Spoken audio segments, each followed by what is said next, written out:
waves, and it's orange they bleed. All nations tailgating and they're raring to go. Yeah, when Neyland gets to rocking, it's a hell of a show.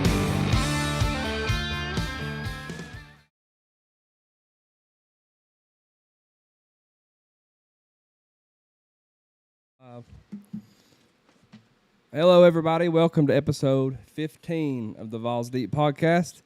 We're coming to you live from the Vol Cave. We're live on just about every platform possible. Facebook, YouTube, Twitter. Still not TikTok, but so share this out for us. Give us some likes if you don't care. I have Corbin, I have the Spur, and I have the Spank. How are y'all doing tonight? Fine and dandy and sweet as candy, baby. We were Vols deep up in here. We're Eric Ainge days away from football time in Tennessee.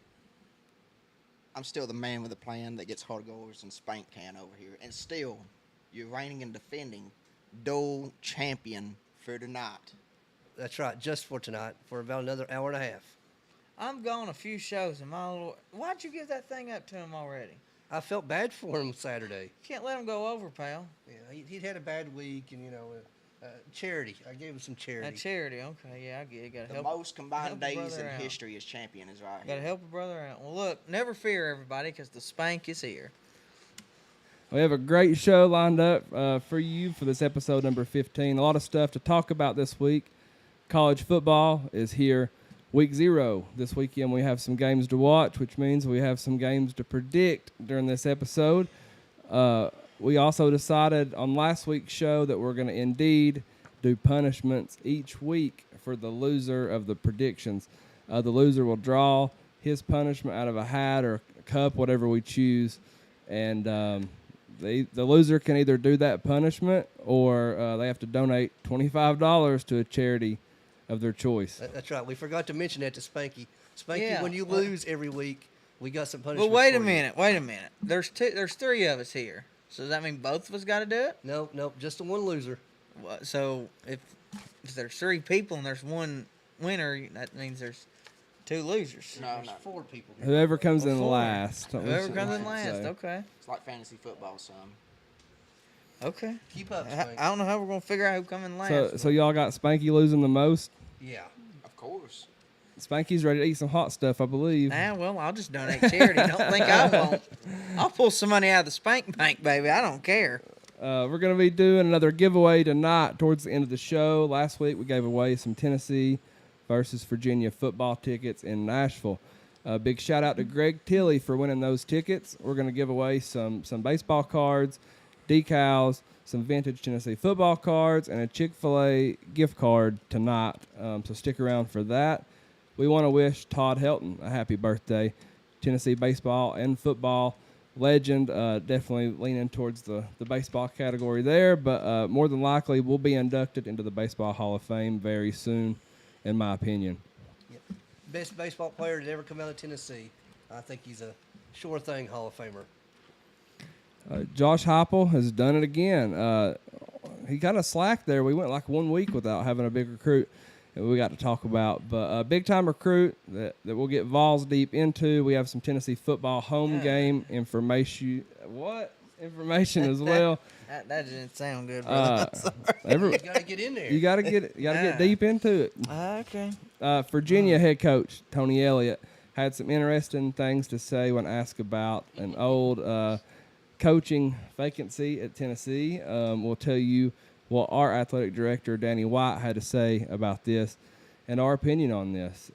We have our final Tennessee football predictions coming up as well. Where do we think Tennessee's floor and ceiling is in 2023? We'll have to keep track of this, too, and see how bad or good that each of us did.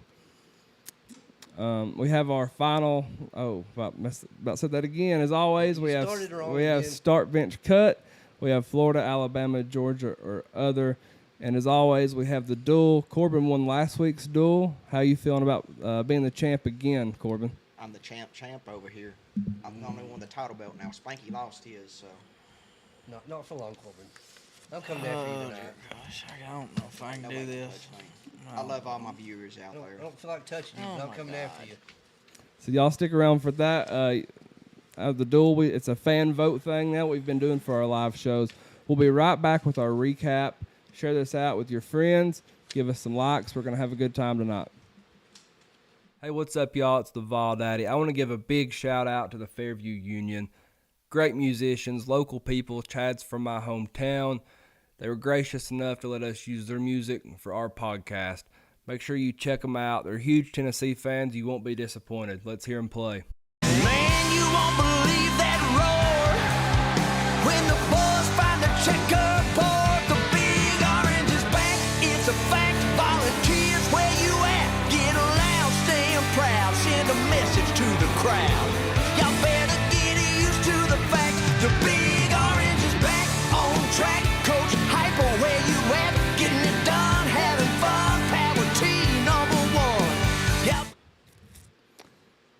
Welcome back to episode 15 of the Vols Deep podcast. We're live on Facebook, YouTube, and Twitter.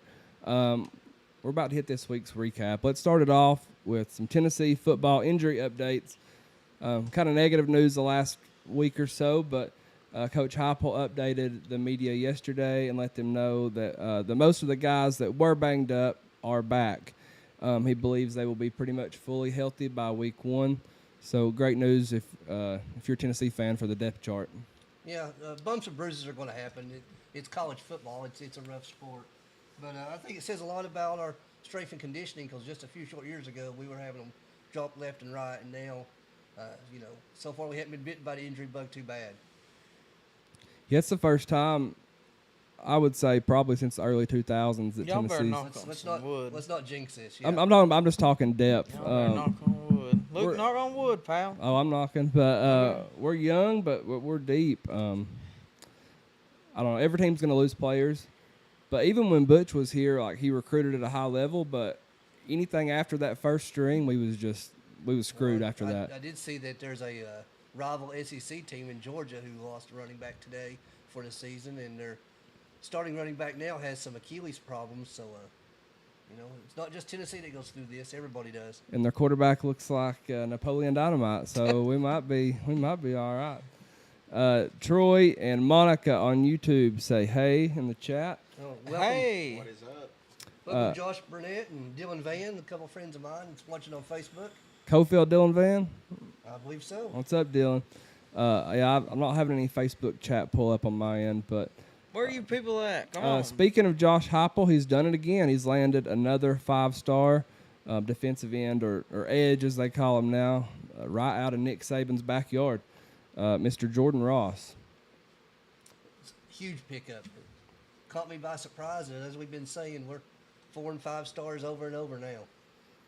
Yeah, 6'4.5", 225 pounds. Right, he's still got another year of high school to go. 247 has him as the #1 player in the state of Alabama. Everyone else, every other recruiting service has him as a top 5 player in the state of Alabama.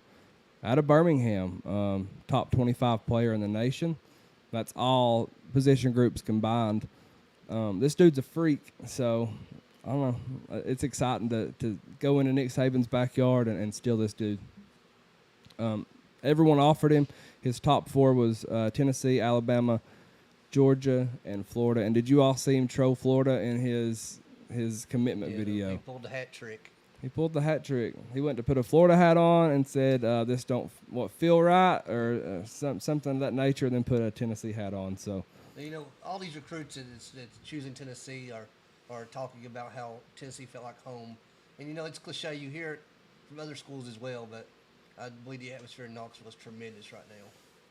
I think it's great because we're building right now. We're still building. We're not where we was, but we're still building. And you can say, "Oh, Tennessee's been building for all these years," but we're actually building now compared to in the past. You got to keep building because the day that you quit building is what else you got left to do. You always got to be building.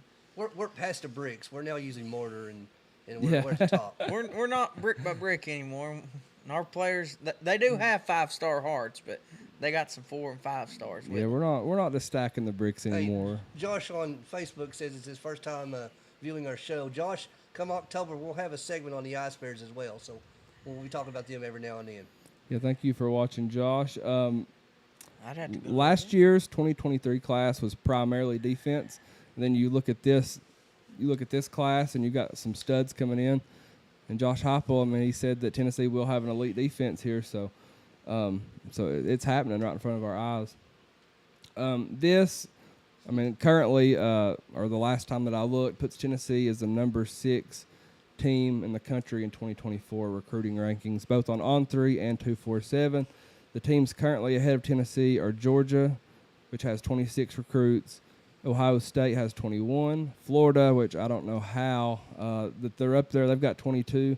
And Alabama's got 18. And then you've got Florida State at 21. And Tennessee is right there at 20. So it's a good sign to see Tennessee's right there with the other ones. It's number-wise, and it's not just we've signed 30 kids. And, Oh, yeah, well, you know. it's a great company to be upon with. I mean, honestly. We're back in that elite company, so to speak, and hopefully it'll last for years to come. Yeah, we're hanging in there with the big I like boys. that, the Hopefully. Hopefully. Yeah, I like that. That was Hopefully. Catchphrase. I said, put it on a shirt, Pat. I ain't catchphrase. So you put it on a Hashtag shirt. it. I look for Bama, though, to creep up to number 1 soon because they're sitting in the number 4 spot with only 18 recruits, and that's 8 more or less than Georgia has right now. I don't know how Florida is at 3, but I think that'll change after the season transpires. Yeah, give it time, because especially after this season transpires for them, and then they got next year to worry about. Heck, they might have a new coach by next year. Who knows? Be a lot of transferring going on in the University of Florida. Deion Sanders is calling already. Michael, let's see, he says, little spur here. James on the chat box from Facebook says, look what the catch brought in, the spank. Ronnie Williams tuning in on Facebook. First time Yep. tuning in. Thank you for coming on, Yeah, Ronnie. absolutely. Kimberly says, hey, guys, go Big Orange. Tommy's listening. What's up, Vols Deep Podcast? What's up, Tommy? Tammy Rice says she's watching. Thank you, Tammy. Let's see. Jonathan Hahn said this show is fire. You're I'd fire, hope y'all are Jonathan. watching. Stick Ronnie- around, guys. We're gonna Where have a else good where show you want to tonight. be? Then right here, right now. Yeah, Ronnie Williams says first time tuning in. And Zach Moore says, hey, what's up, Zach? Let's keep the Tennessee football recap news rolling. Virginia head coach Tony Elliott and the Tennessee athletic director Danny What an White. idiot! good stuff. What an idiot! They've been in national news recently. Virginia head coach was asked about the Tennessee job opening years ago. First of all, obviously, Tennessee is, in my opinion, one of the blue bloods, one of the top-tier programs in the country.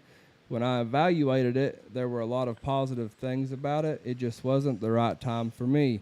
So when it came down to it, I prayed about it, and I said I wanted the Lord, your Spirit, to lead me in the direction He'd have me to go. So it was close, but at the end of the day, when I looked at the totality of everything, it just wasn't the right time or fit for me. I'm happy for Heupel, excited for him and what he's doing there. So then Danny White responded, interesting. I don't remember offering. Got him. I ignored this the first time. I can't do it again. An interview doesn't constitute an offer. I interviewed several candidates. I offered one. So what are y'all's thoughts on this ordeal? Danny got him, but my lord, yeah.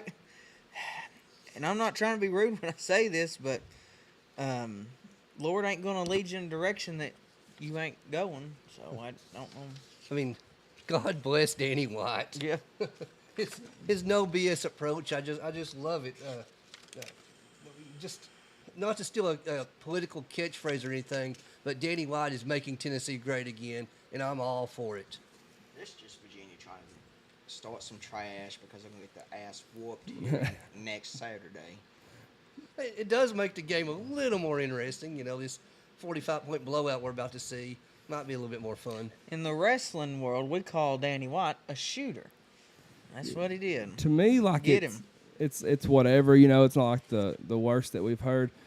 But if you're Danny White, I mean, number one, you don't want someone out here kind of hurting his brand and kind of the portfolio that he's kind of built. Mm-hmm. And then two, you don't want Josh Heupel thinking that he was second, third choice. So you can't blame, you know, Danny for, especially after the second time. It may be a little bit of AD speech, but it's still what he needs to say, and just flat out call it like it is.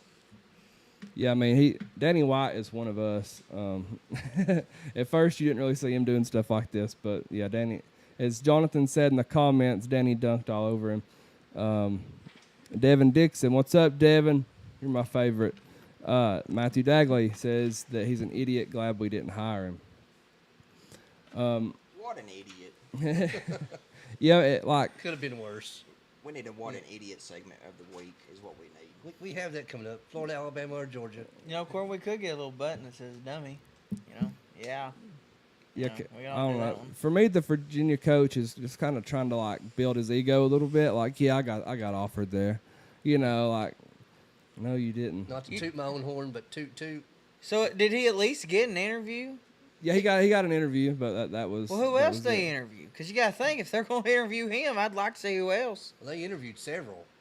You know, Well, Danny, I think, tried to not just hire because that was his first choice, but he didn't want to make it look like You got to make it obvious. just.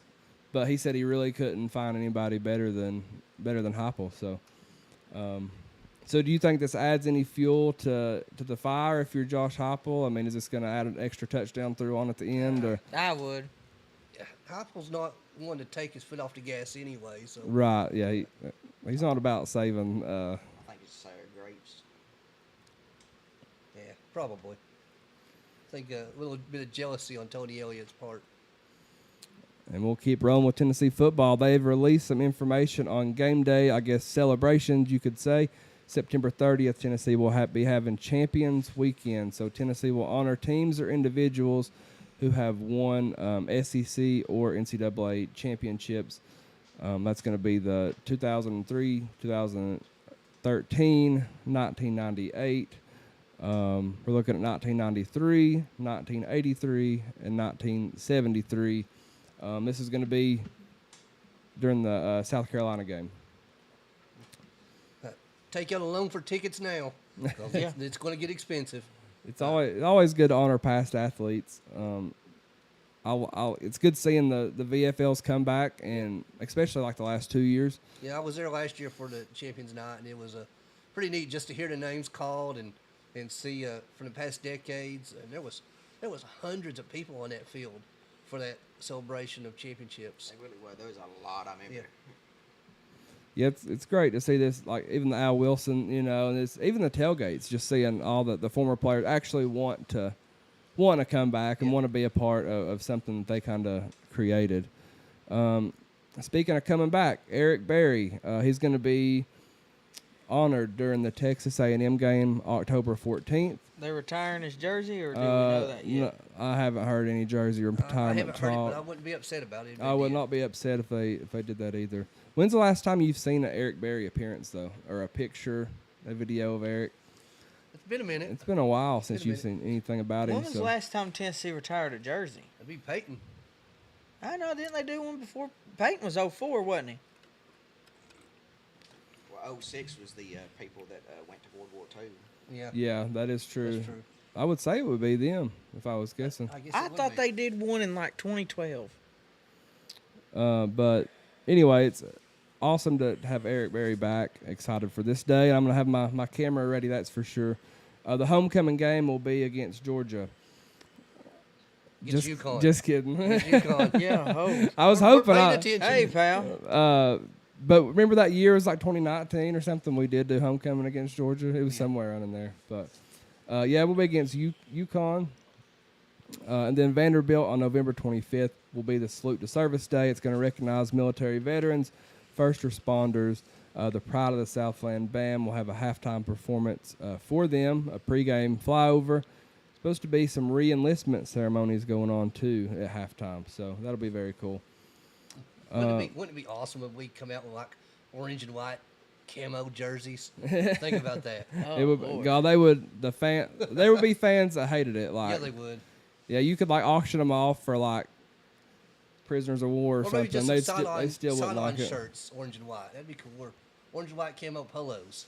Fans are losing their mind over me posting them gray helmets like Tennessee's not warm since like 2015 or something. And at this time, it actually has a Smoky Mountains in it. Yeah. 3 Tennessee football players have been named to the preseason All-SEC coaches team. wide receiver Brew McCoy, center Cade Mays, and guard Javonte Spraggins have been selected by the coaches to make all SEC this season. No big surprise. I was a little surprised to see Spraggins on the list, and you know, not seeing maybe a Jalen Wright or even Joe Milton could be represented. I'd like to see someone on the defensive side, Aaron Beasley or Tyler Barron or someone like that. But you know, we're well represented on the preseason poll, and I'd say we'll have more come postseason. Yeah, it's great to see him recognized, but I'm like you. I think Beasley deserves it. Let's just hope they live up to it, and let's hope there's more than just them three. Joe Milton has been named as a Johnny Unitas Award candidate, another big recognition for Tennessee quarterback Joe Milton. Let's do the damn thing, Joe. Let's live up to it. Don't talk about it, be about it. Yeah, and today would be Kobe Bryant's birthday, so just wanted to mention Kobe Bryant. Love Kobe, one of my all-time favorites, especially as a kid. So yeah, I just wanted to give a shout out to him. Then before we came on the air tonight, we received word of the death of wrestling legend Terry Funk. Pretty sad. He had a long illness for a good while, and he's probably up there at the pearly gates right now asking one of the angels to give him a chair or something. Remember, throw me a chair, and they all throw me a chair. Yeah. Reginald Rutledge said, about glad to doing that hear one you time? guys. I live in Texas, but we'll be in Knoxville a lot. I love my Vols. Very hyped up about the reemerge of the Vols. Thank you for listening. Thank you for commenting. We got people in Texas showing who's the real UT over here. That's right. Yeah, he knows who the real UT is. That's right. Travis says, why Spank look like that? With Dad, a, with a what's throw wrong up with me? I'm face. beautiful. Dennis said Cooper Mays, not Cade. Did I say Cade? You probably so- did. That's twice now. Sorry if I did. But Leave him anyway, alone, people. everybody knows. That's why we're live tonight. You never know what we're going to say. Bob Bozeman says he loves this show. Last minute add in here, but Tennessee announced that they're going to be partnered with Food City, You can get your groceries at the game, which people. has new naming right agreement. The rebrand will now be Thompson Bowling Arena at Food City Center. What are y'all's thoughts on this? Well, I'll say this. I understand why it's happening, and if you don't understand why, it's about money. It's all about money. That's the world nowadays. But I love how they kept Thompson Bowling in there somewhat because like the Lakers Arena, Staples Center, Ain't even Staples Center anymore. they didn't keep that in there at all. Which that was a sponsor also, but it was the Staples Center for like 40 years. So, and now it's just the Crypto Arena or whatever. Like, I'm glad Thompson got to stay in there somewhat. I have a strong suspicion it's going to be called the Food City Center for quite a while, and Thompson Bowling Arena is just going to kind of be on the back burner. However, please, whatever you do, University of Tennessee, do not touch the name Neyland Stadium. Yeah, they Look, can't. it's happening. They, Look, they can't that's the touch- world we live in, boys. Look, money talks. They won't. Money talks. I don't think they'll touch Neyland no matter what, in my opinion. Yeah, you can rename Lindsey Nelson Stadium to whatever. That's You where can- all these the rich people like the boxes come from. Right. You know, like that's. I don't think they're going to touch. Could Neyland. you imagine? There's the already price, a lot though? of there's already a lot of outrage about Thompson Boa and Neyland. I mean, there would be people ready to. But $20 million is $20 million, and that could go a long ways to making Thompson Bowling Food City Center the Summit, whatever we want to call it, one of the best arenas in the country. It already is, but it Right. can already be better. Yeah, I mean, it's always going to be TBA. I'm Is that sorry, all- boys. I take the money and run. Is that all? Take that it money. Is that all it was? We getting paid for that? Was a 10-year deal for $20 million? Uh huh. Then they're gonna redo the jumbotron, get a new jumbotron. Oh, the outside's a big deal too. They're going to redo the outside because it is pretty. I just feel like pretty that's kind of outdated. low Pretty money. tragic. I mean, honestly, from what everybody else is getting paid for these arenas nowadays, even college They arenas, had they had Kentucky's on there. I think I can't remember exactly, but I know we're making more per year from Food City than Kentucky is with Because theirs. Food City is better than Kroger Field, by God. I mean, it's $2 million a year to put your sign on a building. yeah, I Yeah, guess I that's mean- true. I mean, the inside really don't need that many upgrades. They are redoing It's just the Jumbotron. the Jumbotron needs it. And working with the hockey team, I know that these Jumbotrons are a pain in the rear end because I believe Tennessee installed their Jumbotron in 2008, during the Bruce Pearl days, and It was that way. and parts for those. You know, it's 15 years old. You Yeah. can't get parts for those. It's like buying a TV from 15 years ago. You just can't fix it. Yeah, yeah, they don't make them to be replaceable, you know. That's right. Maybe they do what Kentucky does with Kroger Field and football. You walk up and you get free groceries, like That- vouchers. I think that bothers me more than anything about this is we can't really make fun of Kentucky and Kroger no I'll tell more you a little now. secret about the Knoxville Civic Coliseum. They installed a LED computer lighting system in there back about 10 years ago, and it was great. It's all great until the company that installed it went bankrupt, and now the computer program is set to what it's set, and it can't be changed. They don't make them like they used to anymore, baby. All right, let's see. Marty says on Facebook says, go Vols. Devin says, Spank, we'll do anything for $20. Devin, I'm gonna keep that in mind. Probably too. You're Yeah, going to have to donate I'm, $25 soon. I'm gonna keep that in mind It on matters. this, on 20 this bucks, 20 commercial bucks, break bro. right here. All right, we'll be back. We've got Start Bench Cut. Stick with us. Big Orange Concrete Pumping. They can accommodate any residential or commercial concrete project that you may have in mind. They have one of the biggest line pumps in the state. They take a lot of pride in their work, and they're waiting on your phone call today. Their number is 865-371-3367. Whether you're pumping noise and kneeling or pumping concrete, make sure you roll with the Big Orange. That's Big Orange Concrete Pumping, 865-371-3367.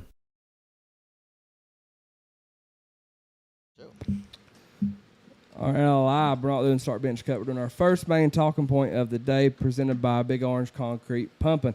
Taylor Jones with Big Orange Concrete Pumping has been doing this type of work for a very long time. He has one of the biggest line pumps in the state, so make sure you reach out to Big Orange Concrete Pumping for any of your concrete needs. Y'all ready to get Vols deep? Let's get in there. Let's do it. do it. Random string of questions that will kind of go into our second talking point, which will be our final predictions. What is your floor for the 2023 Tennessee Volunteers? Spank, it's Go on ahead, you. go ahead, Spank. Yeah, man, I got my nut. But the floor, honestly, the floor's not winning the game. Like that's my honest opinion. Like, what is the floor? Like, I know Tennessee fans, if we don't win 10 games or more, they're gonna be pissed. But that's something they just got to realize, that just because we don't, do what we did last year, don't mean it's a failure. Where's my notes at? You know, I hate being negative when it comes to the Vols, and especially this season. But realistically, injuries can happen. The floor is 7-5, Luke. And in order for that floor to happen, I feel like there'd have to be some terrible luck to fall upon us. You know, our third string quarterback, let's be honest, is a preferred walk-on. So if the unimaginable happened and Joe Milton went down and E.O. Maliava went down for some reason, then we're looking at a walk-on as our starting quarterback. And even then, I still think we're deep enough and good enough to win 7 games. There it is. Spoke made great points, but I don't agree with the 7-5 ordeal. I think the floor is 9-3 on the season. Even with injuries, we could have Nico come in. I hate to do it, but it could happen, and it could be the greatest thing ever. You never know, but I hope that point don't happen. So I'm going to say 9-3 is our floor. 9-3 is what I wanted to go with initially, but I'm going to meet you two in the middle, and I'm going to go 8-4 as the And floor. like I said, I went worst case scenario. Yeah, me too. That's- Many injuries. Butch Jones injuries. Yeah, that's injuries pile up. That's some negative things go our way. Maybe a loss or two, last minute or something, some freak play. But yeah, so we're all pretty close. Besides Spanky saying the floor is losing them all. It is. We're Man. not- That's the floor. The we're- floor's the bottom. If we lose Spanky- all of them, that's the Spanky, bottom. I think we can fall asleep and beat Austin Peay. Well, look. He asked what the floor was. The floor is the bottom. So I was just answering the question. And then let's turn that into what is the ceiling for the Tennessee The sky football is team? the limit for this team. The sky's the limit. To me, the ceiling is 15-0. That's the ceiling. Spur. Hey, simply put, it's a national championship. 15-0. And I truly believe it's possible. Nobody, and I mean nobody, wants to play the Vols this year. They're all looking at us. They don't want to play against their offense. If Josh Heupel quote about having an elite defense is anywhere near remotely true, then watch out for the Vols because the national championship is available and we're coming after it. I'm gonna be realistic. I think 11-1, 10-2 is a ceiling. We're still rebuilding, like still getting the recruits in, still trying to build this team up. Honestly, I do believe history repeats itself, like I did with Peyton Manning back in the day, and going out the next year winning the national championship. I hope that does happen. I mean, I do believe history repeats itself, but I just don't know if we're championship ready. But we're gonna be damn close for it. Why not? Why not us? That's the thing we got to. Why not us? Yeah, I'm going to agree with Spanky. Why not us? Why not? 11-1 and making the playoffs could get us into the national championship picture. I mean, it could. Yeah, 11-1 could, no doubt about it. I think we have one loss this year, and I think it's a BS loss. You know what I mean? About like South Carolina last year. Listen, we was one game away from the playoffs last year. We beat South Carolina. We're in the playoffs, and I believe we were better than TCU. I believe we're playing for the national championship. Oh, we were definitely better than TCU. It would have been a shootout in my opinion, but yeah. I think the ceiling is a national championship also. We seen what Josh Heupel could do last year. We lost a lot, but we also brought back a lot. I think that in the SEC we brought back more lettered players than anybody else. We have way more depth than we did last year. If we're healthy, I don't know if there is a ceiling really. So yeah, I'm gonna say ceiling's national championship as well.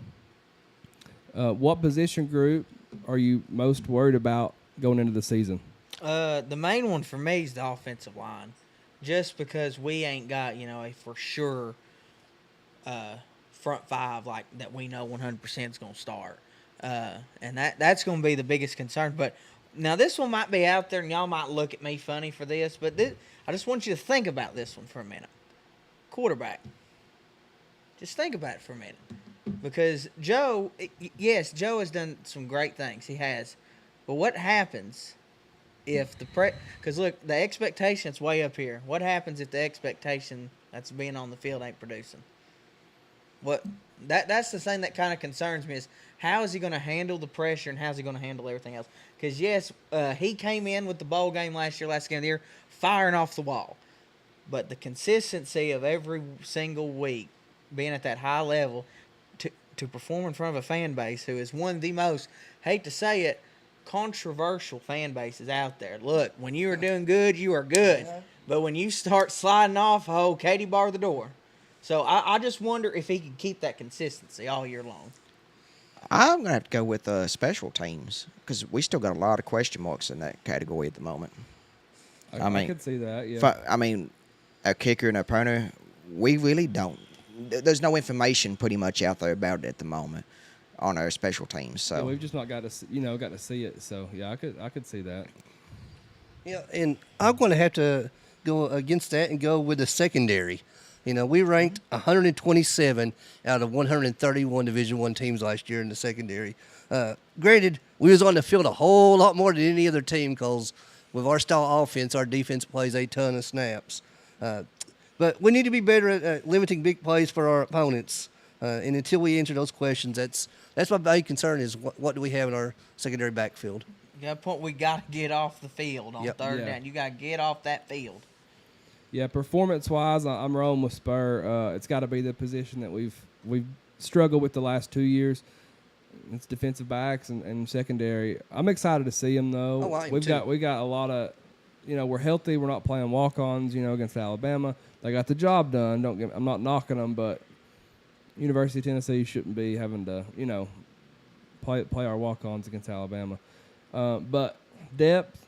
That category, I would probably go offensive line, just because we're solid, but I don't know how deep we are at tackle, So and right now, even with Cooper, I don't really see him playing against Virginia. I mean, it's possible, but there's kind of a panic right now within the media of just what are we gonna do? Cooper's not, So I don't know, but. Yeah, for me, that would be my second. And look, I'm not saying that Joe Milton will do bad either. I'm just curious about how the pressure, it's gonna be a different pressure than what he's used to. Oh yeah, I want to see him. And I think he'll do good, but it's just something that you got to look at. You know, Coach Heupel said that Iamaleava is ready to, quote, shine now. That's what he said. So, He's and, ready- and he's ready Heupel to doesn't play. he doesn't give out praise unless it's warranted. So if he says Iamaleava is ready to shine if he's needed, then I believe Coach Heupel.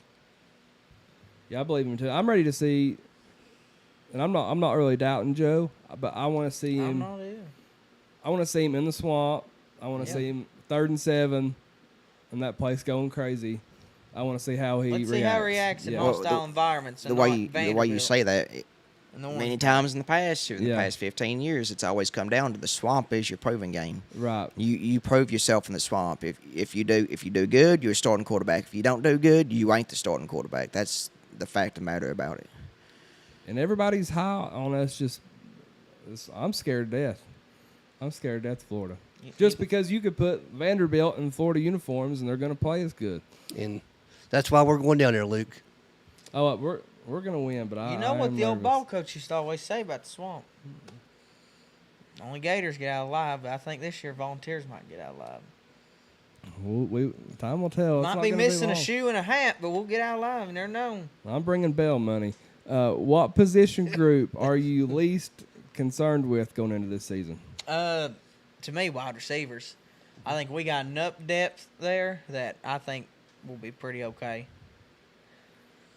I was going to say wide receivers as well. We have 4 NFL quality wide receivers, but since Spanky went ahead and mentioned it, I'm going to go a different route and say running backs. I think we're just as deep at running back as we are wide receiver.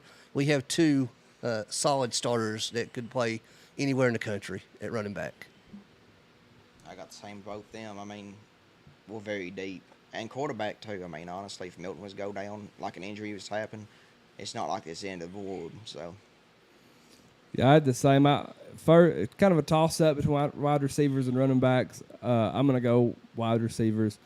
Just so many of them, man. Like, we could have 3 go down, and we're fine. At wide receivers, we're like Oprah with new cars. Whatever, you get a new car, you get a new car.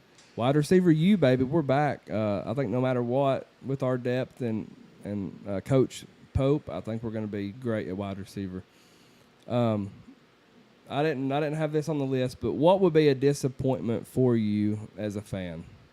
Like record wise, season turns bad. At what point are you just completely disappointed? Losing to Florida, Alabama, and Georgia. Them 3, all 3. Losing to all 3. That's where my disappointment would be, and not making a New Year's 6 ball game. I want to go somewhere warm, have a lot of fun. I'm ready for somewhere cold right now. Yeah. But at the time, yeah, warm would be nice. I think losing to Florida would be a nail in the coffin straight off. I mean, we got the momentum going in this year to beat Florida in Gainesville, and that's only happened how many times? A handful of times in history that we've been able to do that. Losing to Georgia, Alabama also, I'd understand them, but if we lost to Florida and then say we lost to like somebody else due to some BS or something happened, man, that'd be kicking the. So it's not really about record; it's just who we lose to. Is that okay? Oh, I could see that completely.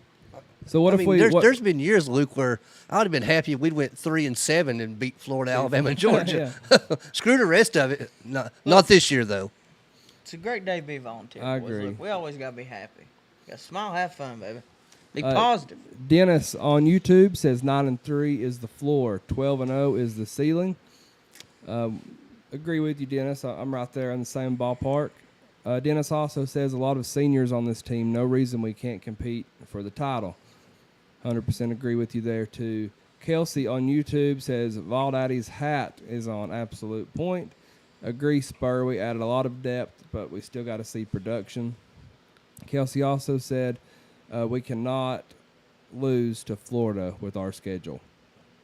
I agree, man. I think this is the year that we obviously beat them last year, but this is the year that we make a statement. We get our own little streak going. And Josh said that we need to find someone with a Power T tattoo like his Ice Bears logo that's on his back. And I've told him, I said, we got the Josh Heupel tattoo right here We've with got us. a Josh Heupel tattoo, by God. But Spur, it's time for you to get a tattoo. Well, when we do that live show at Oxblood Tattoo, that'll be the day. We have to set that up soon. I'll get with him and we'll set that up. All right. Thank y'all for listening to our first main talking point of the day. We're going to take a short break, just about a minute or so, and we're going to have Start Bench Cut coming your way. We've also got a giveaway coming, so stick with us. We'll be right back. Since July of 2021, our student athletes have capitalized on so many NIL opportunities that have been presented to them. Those opportunities exist because of the power of Vol Nation. When you combine the most passionate fan base in the country with the city of Knoxville and our great state, you create the nation's #1 NIL destination for student athletes. There's no better place for our players to build their brands than right here at Tennessee. I encourage all of you to support and donate to Spire Sports and Our Lady Vol Booster Collective. These collectives are here to serve our student athletes the right way in our community. To get involved, please scan this QR code now. It's been an incredible fall for our program, and we are just scratching the surface of what we can accomplish. Let's all do our part to ensure that Tennessee continues to lead the way in name, image, and likeness. Go Big Orange. We're live, baby, in color. All right, welcome back to episode 15. We're live from the Vols Deep Man Cave. We hope you're having a great Wednesday night. I think he knows I'm gonna take that live belt. on Facebook, YouTube, and Twitter. You can take the belt with him. No, but I'm taking it from him later. We should hide it from him. Grab him. Share this out for us. Slap that like button for us. We'd truly appreciate it. Where's it at? Grab it. Next, we have Start Bench Cut. How this works is I'll give a question. We have to rank our answers in order from first to last. Start being one and cut being last. Are y'all ready? We're ready. Hey, put that cigarette out over there. Oh, Corbin's back. He didn't run. Question 1. Start bench cut, Corbin. I had to pee. I stand to pee. I don't squat to pee like Spanky. that's a good one. Great. Getting balls deep in here now. Joe on Facebook says, hey, what's up, guys? What's up, Joe? All right, Start Bench Cut, question 1. Which former Tennessee head football coach would you like to see the Netflix series Untold do a series on? Derek Dooley, Jeremy Pruitt, or Lane Kiffin? Mine first.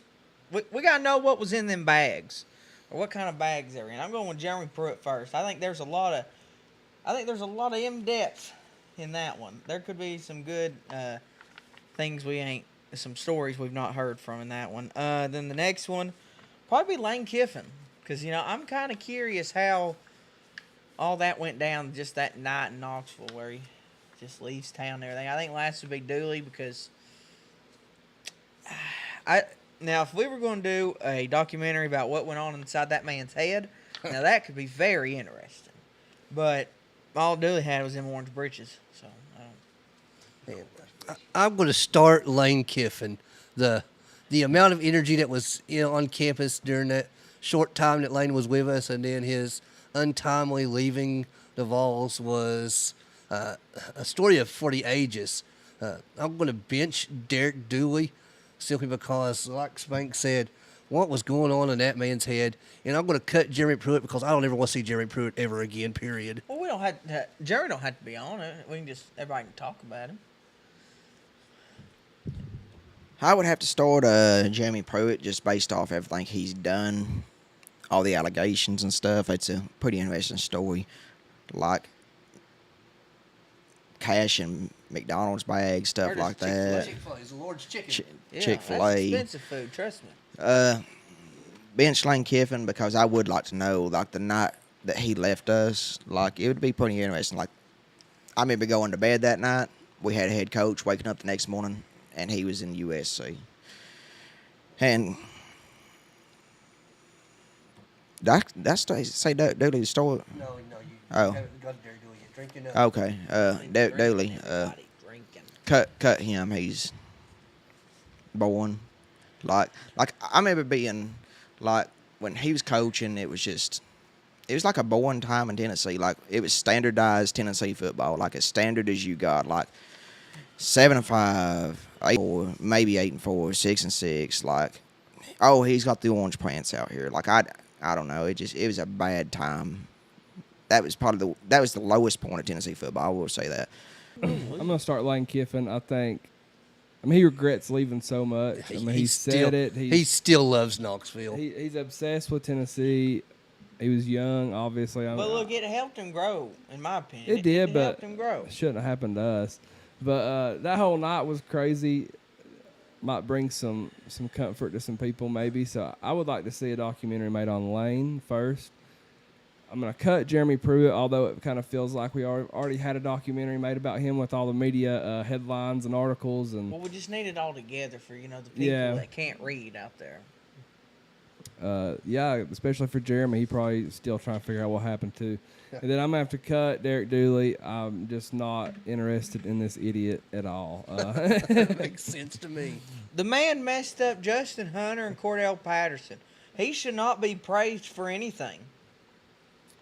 Yeah, imagine Heupel. Same with Butt. Just imagine Heupel with some of these players that have come and went. Man, it's sickening, really. Hey, we've got the players now as well. Today is Chris Fowler's 61st birthday. Start bench cut. These college game day hosts: Kirk Herbstreit, Desmond Howard, Chris Fowler. Well, Fowler, he's the top dog to me. Number one, I'm going to start him all day long. He's the voice of your Saturday mornings. He is the man that this is going to sound weird, but if I was going to have a man wake me up in the morning, it's going to be Chris Fowler on Saturday mornings after a long night of high school football, waking up college game day. That's how your Saturday morning After start. after the $20, that's who he wants waking up by him. Then Kurt Herbstreit, he says some pretty, polarizing. Sorry, long night. Very tired. The humidity's getting to me. But he says some pretty polarizing things about Tennessee or whatever. He's a big Buckeye guy. I get it. But he is also one of them standards in college football. And last but not least, well, I'd go least. Desmond Howard. Like, dude kind of gets on my nerves a little bit with his laugh and always talking about Michigan. He always has to throw something Michigan in there. It gets sickening after a while. I'm going to start Kurt Herbstreit. I mean, when I think of game day, I think of Reese Davis, Lee Corso, Kurt Herbstreit. He's been there. McAfee. Pat McAfee. I love Pat McAfee. Chris Fowler was the reason. He was the first game. I was going to put Pat on here, but I knew what most of our answers would be. Oh, so. yeah. Hey, Pat brings the Pat hype, man. knows my name, people. He knows me. He knows my name. He autographed me his autograph on a Busch Light can. Oh, that's all you had at the time, wasn't it? But I guess Chris Fowler, you bench him. I mean, like Spanky said, he's a great like host, lead in, whatever you want to call him. Like, he knows how to do TV. He's very good at what he does. He's a worker, pal. Desmond Howard, he ain't been that long. I think 10 years from now, Desmond, he can be something special at game day. He'll be one of those names you look at and be like, oh, I'm tuning in game day. Desmond Howard's going to be there. You know what I mean? I don't know anybody turning on the channel to see Desmond Howard. I'm kind of agreeing with Corbin here.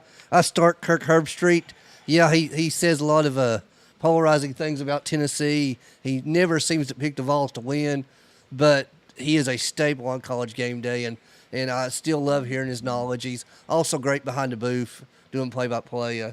I enjoy his calls. I'm going to bench Chris Fowler, and it's like Spanky said, he's who you want to wake up to and hear on Saturday morning. And just like you two, I'm going to cut Desmond Howard, but if I had to choose, I would probably start Pat McAfee over any of them. Yeah. Oh yeah, Pat is he's lit it up big time. I'm gonna start Chris Fowler. I enjoy hearing him quite a bit. I'm pretty critical of these talking heads, so I really like Chris Fowler. I'm gonna bench Desmond Howard. He does throw a lot of Michigan stuff out there. He's a little bit biased, but I really hate Kirk Herbstreit. Kirk Herbstreit. He's such a crybaby, man. He's all the time Ohio State. He threw a lot of Tennessee jabs out there. Even this year, he threw some jabs. And that may be why I like him, because it just fires me up that much more. I mean, he threw a lot Puts of a little piss in your vinegar, don't yeah. it? He threw a lot of stuff in Tennessee's locker room this year and stuff. So yeah, I'm not a fan of Kirk at all. Number 3, we are currently 10 days away from Tennessee football. Start, bench, cut these Tennessee quarterbacks who wore number 10. Eric Ainge, Bobby Scott, Tony Robinson. First, I'm gonna go with the man that won us the 1995 Sugar Bowl, Tony Robinson, baby. He was electric from watching all the old film of Tony. Like it was just must see TV then. Then number 2, one of the top, and I guess we consider old Vol Daddy over here one of them too. One of the top leading media guys for Tennessee Vol, Eric Ainge. And then number 3, I'm gonna go with Bobby Scott for cut. Hate to do it, but you gotta do it. It's almost ditto for me. Start Tony Robinson. I'll be talking about him a little bit later on the Jersey Countdown, but he gets my start. He did win the Sugar Bowl with the Vols back in '95. He had a little run in '85. He did have a little bit of personal issues later on in his life, but straightened himself out. I'm going to bench Eric Ainge. He's solely responsible for one of my favorite moments of all time in Neyland Stadium, and I'm going to cut Bobby Scott, and it's probably more because I'm before my time. Yeah, before my. I'm going to start Eric Ainge, and here in a bit I'll tell you why on my Jersey Countdown. But he is a tremendous. He was a tremendous quarterback at Tennessee. A lot of people forgets what he done at the University of Tennessee. Last player to take us to the SEC championship in 2007 versus LSU, and they said the best for Bobby Scott and Tony Robinson. So Yeah, I'm going to base mine, and it's probably not fair, but I'm going to base mine kind of, based off my age. So don't judge me too hard, but I'm going to start Eric Ainge as well.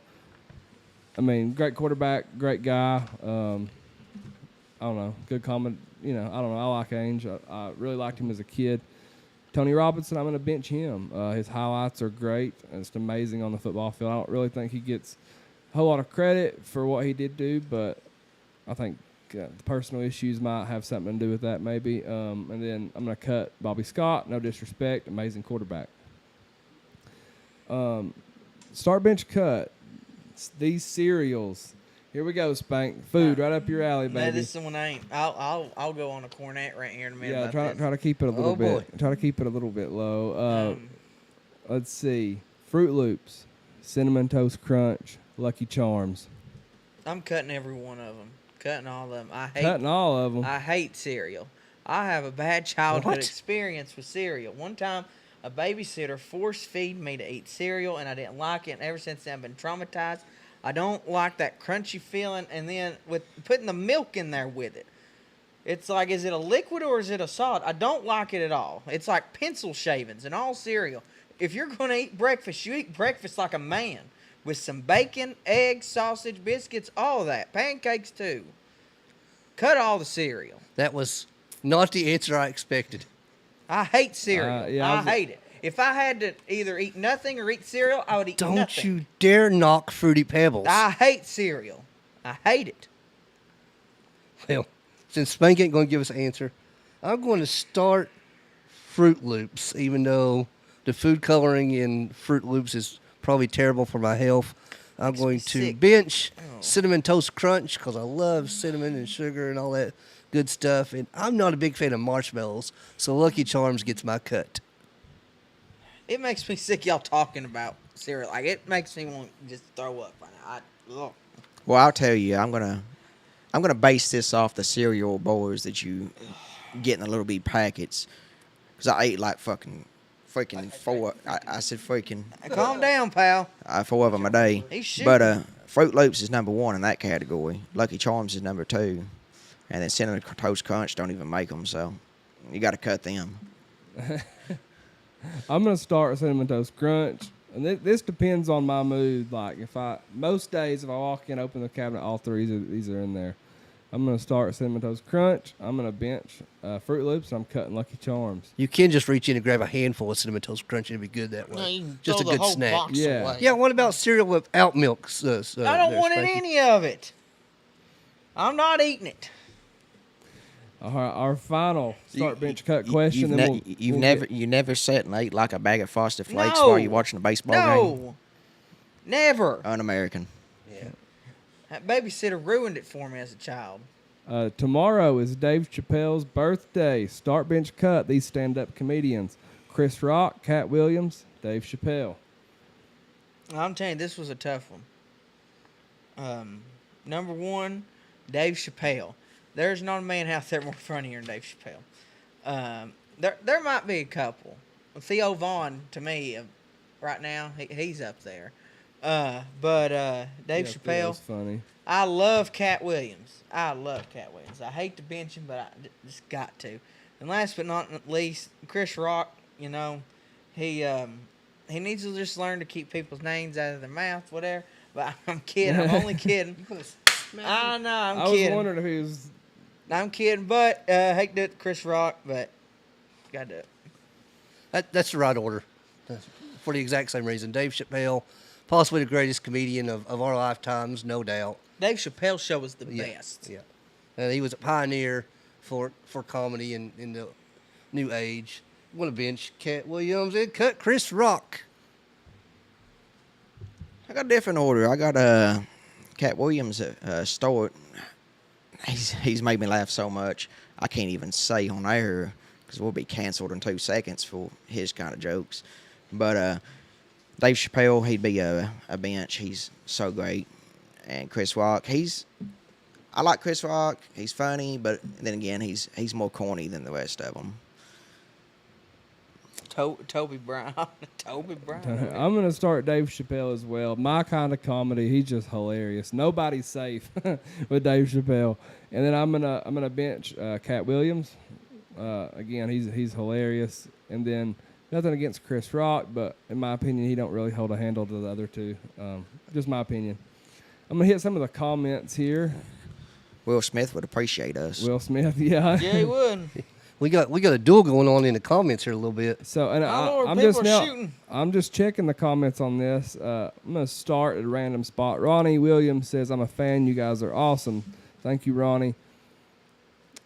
Christopher says the Florida game will set the tone to our season. I have a good feeling about this year. Let's see. Oh, Coach Ryan Jackson, love him or hate him, Butch Jones was a great coach. Oh, my God. Ryan, that's the dumbest thing you've ever said. I think he was a good recruiter, He's a good recruiter. a good Motivator. Head coach in the SEC was over his head, I believe. He's struggling at Central Arkansas right now. He's at Arkansas State, not Or Central. Arkansas State. One of them the schools. same. One of them schools. It is not the same. Arkansas State I actually respect as a team. All right, let's see. Josh asks, what team do you think Tennessee is most likely to look past next week? Look past to the next week and struggle with? Austin P, A&M, or Missouri? Each of those are the week before Florida, Alabama, Georgia. My guess would be Missouri, especially if we take out Alabama and undefeated 2 weeks before Georgia. I think Josh may be talking about Texas San Antonio being the one we would overlook, because Okay. that's the one that we've talked about here on this podcast. That's the one that scares me. It's right in between Florida and South Carolina. Yeah, for sure. UTSA, that's one we'll talk about too. And our next main talking point is kind of the schedule breakdown. Is that the team Corbin gets all hot and heavy about? Them and No, but UTSA is a very, very good Which program. one's the one you get all hot and heavy about? the Miners. The Miners. Miners. Yeah, God almighty. Yeah, you're a coal miner's daughter, ain't you, Loretta Lynn? He is all about some Miners. Yeah. That'll get us canceled. That was Start Oh, Bench Lord. Cut, a very fun segment and one of my personal favorites. We'll have our second main talking point of the day next. Stick around. We have a giveaway coming up towards the end of the show. We're going to give away some cool items for whoever answers the trivia question right. We'll be right back. Megan's Cleaning Services is here to meet all of your home cleaning needs, from a basic clean to a deep clean, from a one-time clean to a bi-weekly clean. Megan's Cleaning Service is here for you. We provide residential, commercial, and rental cleanings for the best prices. Serving Knox, Anderson, Scott, Roane, and Morgan counties. Give me a like on my Facebook page. My phone number is 423-539-7266. Again, that's Megan's Cleaning Services at 423-539-7266. Thank you.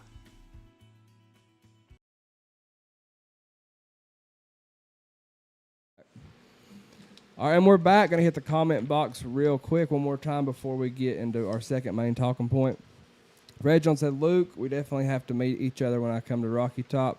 You're a crazy man, and I love it. The passion is incredible. For sure, we'll have to tailgate. Is that the one that's wanting to tailgate all the time? No. Luke's a Tennessee What's man. that dude that wants to tailgate all the time? Like, Yeah, Florida He man. needs to let us Tennessee know man. We've got. Oh, he sent me a message if it's the same one you're talking about. Ricky Lick said Spanky got the wrong color. Orange on. I got the winning color. Spanky had a comment about being a Florida fan earlier too. Dustin I get Gold them says all the Bernie time. Mac. That is another good one that Bernie could Mac, be yes. talked about. Or Eddie Murphy. Eddie Murphy's a good one too.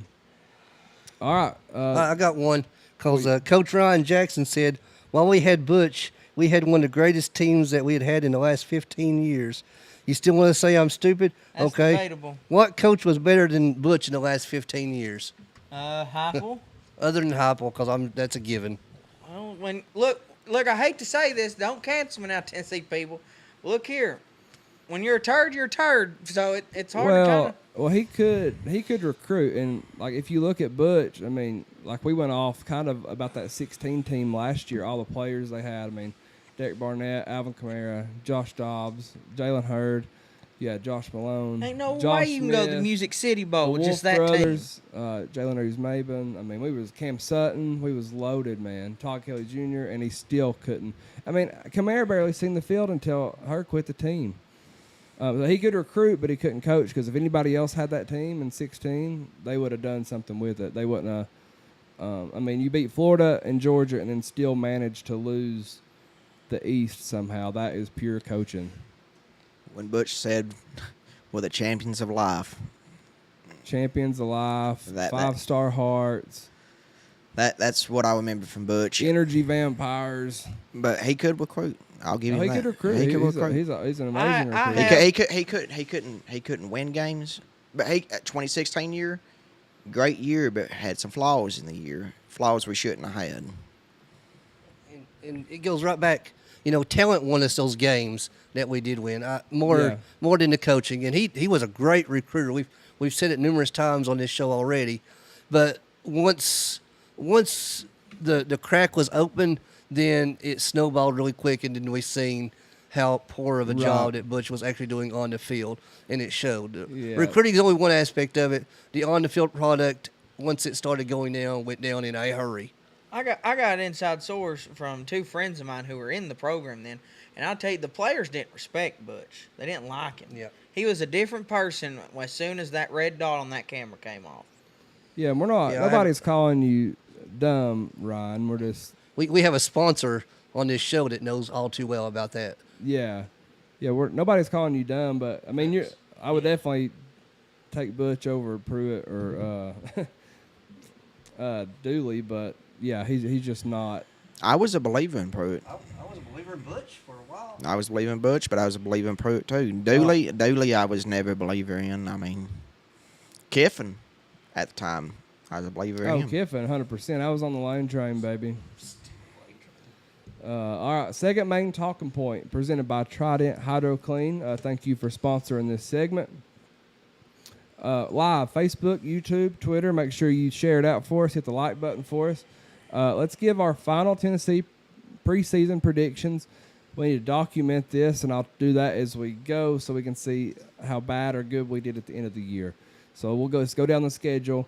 Game 1, Virginia in Nashville, Nissan Stadium, home of the Titans. Tennessee wins that one. I think everybody here got that down. Yep. Vols make a statement. Huge win, 62-13. Oh, I don't know what is their point favorite right now? Right now it's 17 and a oh, half. was it? Okay. I heard it was 28. It was like 22, 26 the other day. So it's going to be Virginia. I mean, not Virginia, but Tennessee, of course. But All right, so all dubs there. It is 28. I was 28 told wrong now. earlier today. it could have changed. It always changes. That was- It didn't change that It, much. it changed after the Virginia coach made them comments. Austin P. That's a dub right there. That's a big Vols Buffetti one. Yeah, that's That's a Nico Iamaleava playing the whole second half. Vols 59-7. Tennessee. Game 3. We've got Florida on the road in the swamp. Tennessee hasn't won here in 20 years. Tennessee 27, Florida 24. The streak is over, and it's not even close. Vols roll 49-20. Ooh, I love that one. I like it. Tennessee. I'm going to say it's going to be closer than what you think. Just like I've said on here before. It don't matter if Tennessee's the biggest dog crap team they are, and Florida's the best, or Florida's the best team, and Tennessee's the biggest dog crap team. It's still going to be a close game because that's how they play each other. But Tennessee's going to win. I'm sorry. This is a different Tennessee team. This is not the Tennessee of the past. This is the Tennessee of the now, and we're going to walk Tell into 'em, the Spur. swamp and beat them by 29 points. Yeah, Tell I think it should have got ugly last year. I think Hype just kind of let off the gas, and I think he learned a lesson there. So I'm nervous about this one. I'm like Corbin. I think it might be a little bit closer than what everybody's thinking. I don't know how close, but Tennessee definitely breaks the streak. So all right. So far, Tennessee is 3-0 according to all of us. Game 4, a game pretty much everybody's overlooking, in my opinion. The Roadrunners of Texas San Antonio. Oh, yeah, overlooking, UTSA is a really good football program. It's gonna be closer than what people think. People think, UTSA is gonna be a 49-0 blowout or something like that. They are not a team that walks in and does that. They every time they play an SEC school or they go play like an ACC or a Big Ten or whoever, they always play competitive, and they've actually had some wins against these bigger programs come out. I mean, that's just UTSA's not even been a team since like 2010, 2011 when they created the football program. And they've done so much come Division I so quickly and been able to compete. They are nobody to look over. We're going to win the game, of course. We're going to win the game. But at the end of the day, it ain't going to be no 49-0 blowout like everybody thinks it is. Go ahead, Spank. I don't know what else you say. Look, Corbin, you say it ain't gonna be. I say it's gonna be. Vols by 50. You know, it's a scary matchup. I'm going to give you a spoiler alert. You want to make some money? Take the over in that game. Take the over. I got the Vols winning 54-38. All wins on this one, too. I think Tennessee wins pretty comfortable, but I think for about 2 quarters, Yeah. UTSA. We'll still be watching at halftime. Yeah, for sure. All right. Corbin might not be. He might be patched up with that. Game 5, South Carolina in Neyland Stadium. Down go the Cox, baby. It's revenge. It's time for some revenge, and it's time to run the score up. 60-31. Yeah, this year we're going to beat South Carolina. They've got a lot of problems going on down there at the moment. So they don't know who's starting and all that. So I don't think South Carolina's going to be like they should be this year, like they say they're going to be. Their fans going to hype it up to be like, they're going to beat us, but they're going to walk into Neyland and it's going to be. I'll say this: South Carolina get beat worse than UTSA does. I want to know this. What's the most points scored in a Tennessee football game? What's the highest points? SEC game would be 63 last year against Missouri. Yeah. Well, guess what? Why don't we just put 70 on them? Why not? Run them out. Let them go back home and drink some of that dirty Myrtle water. I think that would. I think it could be like 7 seconds left, and as Josh Heupel can kick a field goal, he's going to kick a. And he's are we gonna run a fake field goal with 1 second left up by 70? I would love it. Yeah, I got you. I got you, I got Spank. Tennessee Oh, winning good big. one. Oh, good Josh Heupel, the players, the staff, they remember last year, and I think Josh Heupel bends Shane Beamer over, and I think he clapped some cheeks for him. Game 6, Texas A&M at Neyland Stadium. Johnny Manziel ain't there. So, all I got to say is go Vols. I think this could be the game of the year. Texas A&M has a ton of talent. There's they're no great. Their no roster's- secret about that. They have the talent. It's and you don't want to see a team like that coming into your home territory, especially if you're undefeated and ranked in the top 6 or 7 in the country at the time. But I still had the Vols winning a close one, a real close one, 38-34. Suppose had it best, but got Tennessee winning too, of course. But A&M it will be a tougher matchup than some of the others so far. Yeah, I think A&M's going to be better than what people think. Like Spurs said, the roster is loaded. I mean, they handpicked and bought whatever they wanted there a couple years ago. So, but we'll see how Jimbo and Paterno or whatever his name is collide together. But yeah, Tennessee they win this game. Texas A&M plays Bama the week before this. Oh, And Tennessee's on a bye week before Texas A&M, so I think Tennessee handles business. With Texas A&M, who do they play before us in the schedule? Like, what can Alabama. they be? They got Alabama. They just said it. Pay I know, but who else? Like, I'm not sure who else. I I feel don't like care what they're doing. It don't matter what they're doing. Well, The only thing that matters is they roll up in that bus and give all the paying customers in Neyland Stadium that day a show. no, I'm saying Jimbo and Texas A&M could walk up and be like a 2-loss team. Oh, it's very possible. It's very I possible. won't go that far now. After last year, I wouldn't put anything past. But all right, so 6 games in, halfway point. We're all 6-0 for the Tennessee Volunteers. Go ahead, Chloe. Yeah, A&M's got some tough competition before they play us. They got Auburn, Hugh Freeze, Arkansas, and Miami, Florida, The real Miami and Alabama. The real Miami. The The Will U, Miami. The U, not Miami. The And U. the Will Miami, they'll win that game. Should win that game. I mean, should Battle win of that game. but- Adidas. Yeah, I think Auburn's going to be better than what people think too. I know that's off point, but I think Hugh's going to surprise some people. All right, so halfway in, we're all 6-0 for Tennessee, and then we go to Tuscaloosa, Alabama. 6-1. You got so Spanky's got a loss. I do. Alabama. I've said it before. I'm going to keep consistency. We're either losing to one of the two. I rather beat Georgia.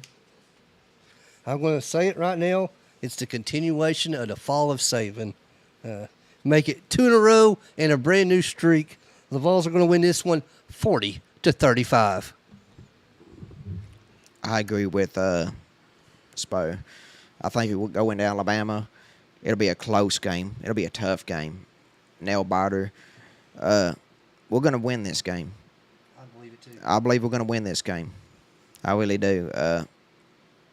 We have to. We have to win this game to back up last year. We have to. Tough game. It's going to be close. I'm taking my orange-colored glasses off. I'm going to have to side with Spanky. I think Tennessee loses its first game of the season here. It's like this, Luke. And my whole thing was this year. I said Tennessee's going to lose, or they're going to split between Alabama and Georgia. And I don't know if it's just the fact that I want to beat Georgia so bad I can't stand it, or what. But I think Tennessee's going to drop this one to Alabama. You know, I just mentioned earlier that it's a new Tennessee, so we shouldn't look at historical facts or whatever. But if you look back into Tennessee and Alabama history, you see a lot of win streaks Yes. and losing streaks. So it's time to start our own winning streak against Alabama. We have the first one. The second one is this year. I'll eat that crow. 15 and in a smile row. the whole We'll be- time, man. I think it's going to be close. I mean, Josh Heupel gave Saban all he wanted year one until we was 40 players down, man, on the roster. So we ran out of gas, and that's whenever Bama pulled ahead. Plus, we had like 100 penalty yards in the first half. I want to see us make Saban, put him on camera on TV, put his head down, taking that dang headset off, Yeah. and just being like, man, we just lost to Tennessee again. I want to see us do him like we did Spurrier, because Spurrier was losing his mind whenever we was beating him. Okay, so game 8, Kentucky Wildcats in Lexington. Tennessee, bounce back game. They're going to be some pissed off Volunteers. We're going to show Kentucky why Food City's better than Kroger. That's right. I don't believe in Kentucky. I've never believed in Kentucky, and I still don't believe in Kentucky. We're going to make our neighbors to Norfolk weak again, just like the Florida score, 49-20. Oh, yeah, we're beating Kentucky, no doubt. Hope they give me some free groceries when I'm up there, like a voucher. Now, could you all see this as a trap game if we beat caught in a if trap. we beat Alabama? We can't walk out. Like the big head. Like coming off the high. Yeah, that's He knows about that. yeah. It You could could see it as a trap I game? could see it. I mean, I do believe, like I can say we're going to win all these games, but there is going to be one game that's going to be like a BS game that they may not win, but they could pull out a win on us. And you mentioned it earlier. Kentucky's coming off a bye when they play us. Yeah, so it's I think it falls in a tough spot for Tennessee, but I think Tennessee wins. Josh Heupel's handled Stoops just fine, and I think that I don't know. We might make Kentucky look better than what they are, but I think we'll come out with a win. Kentucky's got the big transfer quarterback, but he's got to go through SEC football before he even gets to Tennessee. 100% agree. In Game 9, we've got UConn at home, homecoming.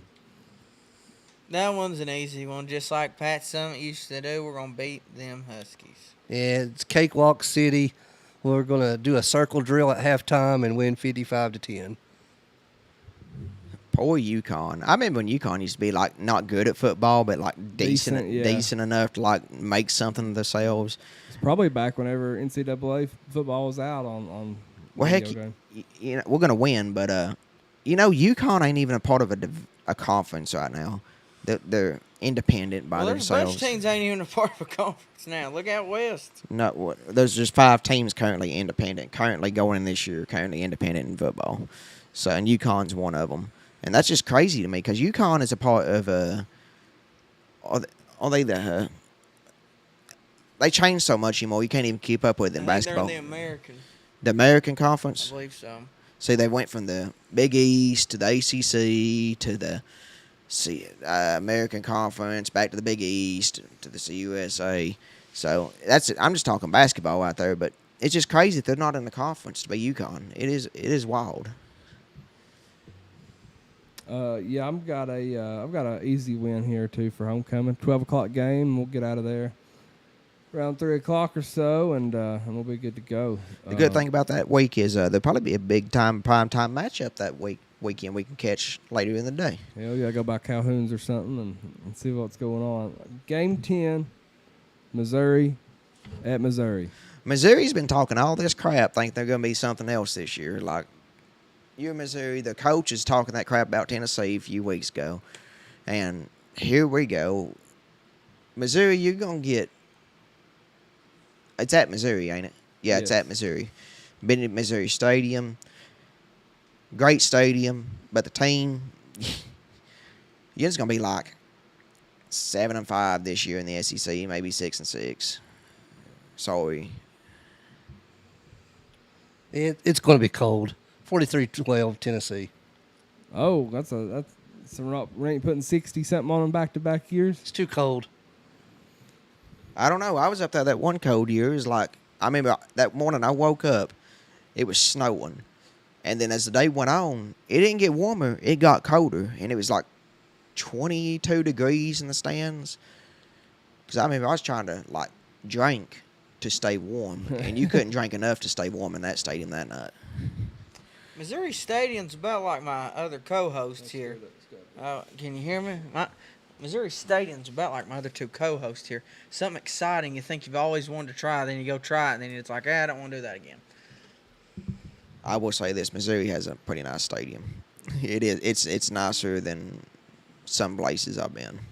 So you was calling a potential upset here, Spanky. I was. earlier. Are you I still was. feeling that? I'm still putting it as a trap game. I'm telling you that stadium environment of the deadness and dullness, he'll get to him. But you Right got before Georgia. but you got us winning, right? Yeah, I got us winning. Okay. I got to worry about that one. Here's the big one. Georgia at Neyland Stadium. Glory, glory, hallelujah. I got the Vols in that one. Are we going to storm the field? I don't know. We can get in big trouble for it. I wouldn't do it, people. But you can't stop that many people. That's all I got to say. They can't stop all of us. This is so hard. If we're unbeaten, If we're unbeaten coming into this game, then it could very well be number 1 versus number 2. What does Georgia have at quarterback? We still don't know. What does Georgia have at running back? We still don't know. Let's be honest, though. Stetson Bennett was clutch for Georgia the last couple of seasons, and they're just going to put someone else in that spot. I think it's going to come down to the wire, but I'm afraid we're still just a tiny step behind Georgia. So I'm going to say that Tennessee falls to Georgia in a close game, and we go to at that point 8 or 9-1. I think there's 2 ways about this game. I think if we beat Alabama, come into Georgia undefeated, we lose to Georgia.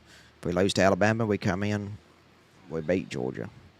I think that's how it's going to go. I think honestly, we'll lose one of them. I agree. we're gonna lose one of them.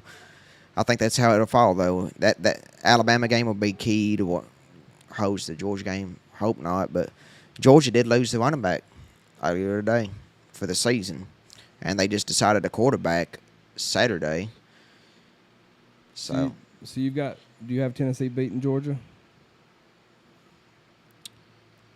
just because I said Alabama's going down, yeah, I got us beating Georgia, especially with everything coming out today, and they don't know. Like, Georgia's not going to be the Georgia this year that they was in the past, I don't think. No, they've lost too many players.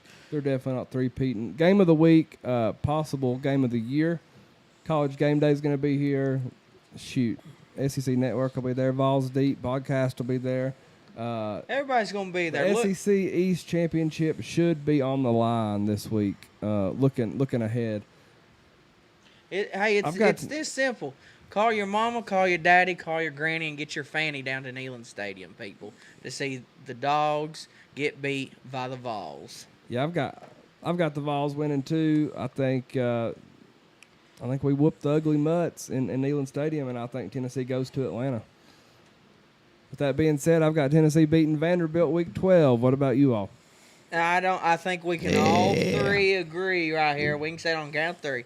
1, 2, 3, Tennessee. Yeah. They're delayed over Puts there. us at 11-1 Mike. and into the playoffs.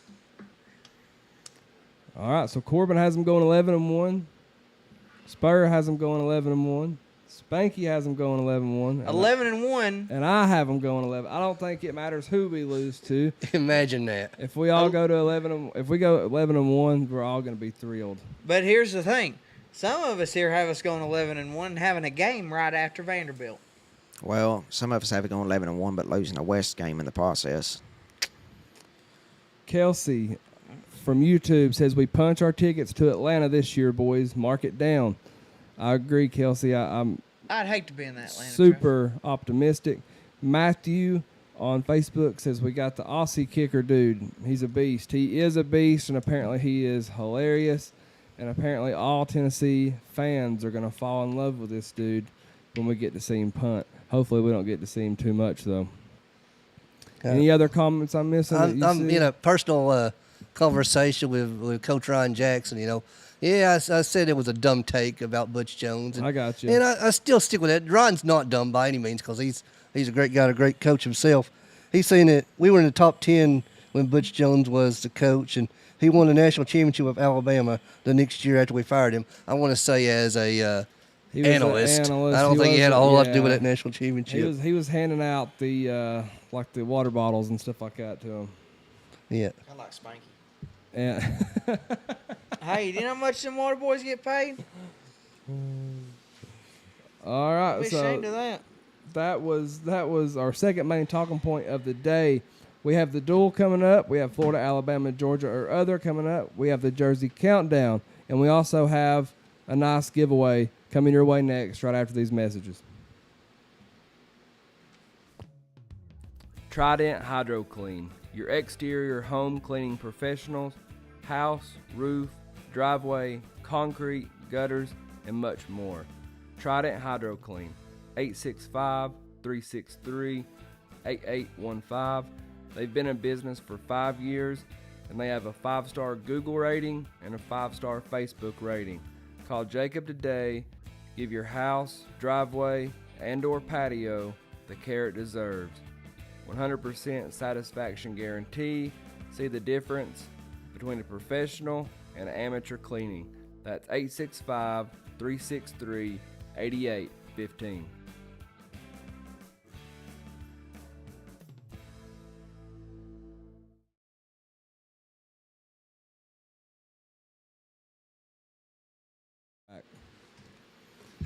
All right, and we're back. Champ ain't even here, guys. Corbin disappeared He again. ain't even here. You know, that should be something to the viewing people. At least me and the Spur here. We're here and on time for you He, people. he took his belt and ran. He did. What's he afraid of? He's afraid of everything. He's afraid of the police officers when they're behind him because they know he's getting a DUI. What's that noise?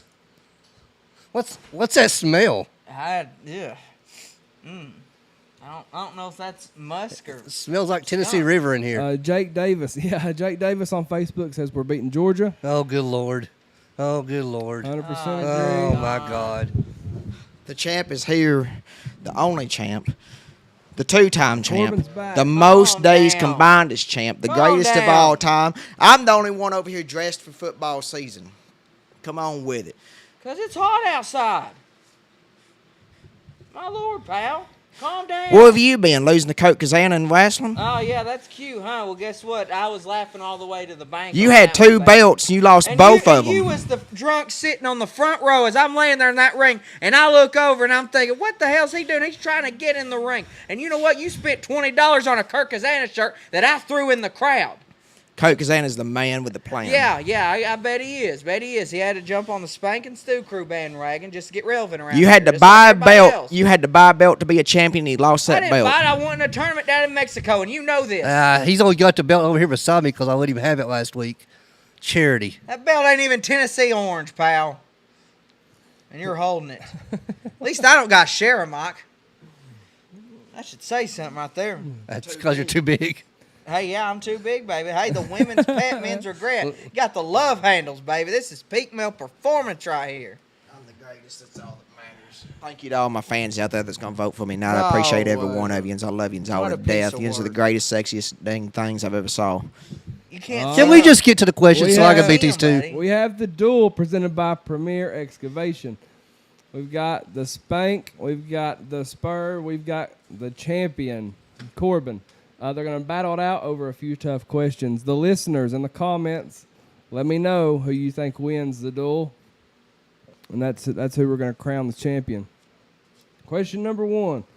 Which game this weekend, week 0 of college football, are you looking forward to watching the most? Well, I'll tell you what, the champ goes first because I am the greatest over here, unlike the Spank. No, go ahead. Save the main event for last, pal. Jerk the curtain. UTEP versus Jacksonville State. UTEP's going to walk into Jacksonville State. They got head coach Dana Dybel, who's in his 8th year with UTEP. He's going to take his quarterback, Gavin Haddison, and they're going to go and win the first bowl game in UTEP history since 1967, starting week 0.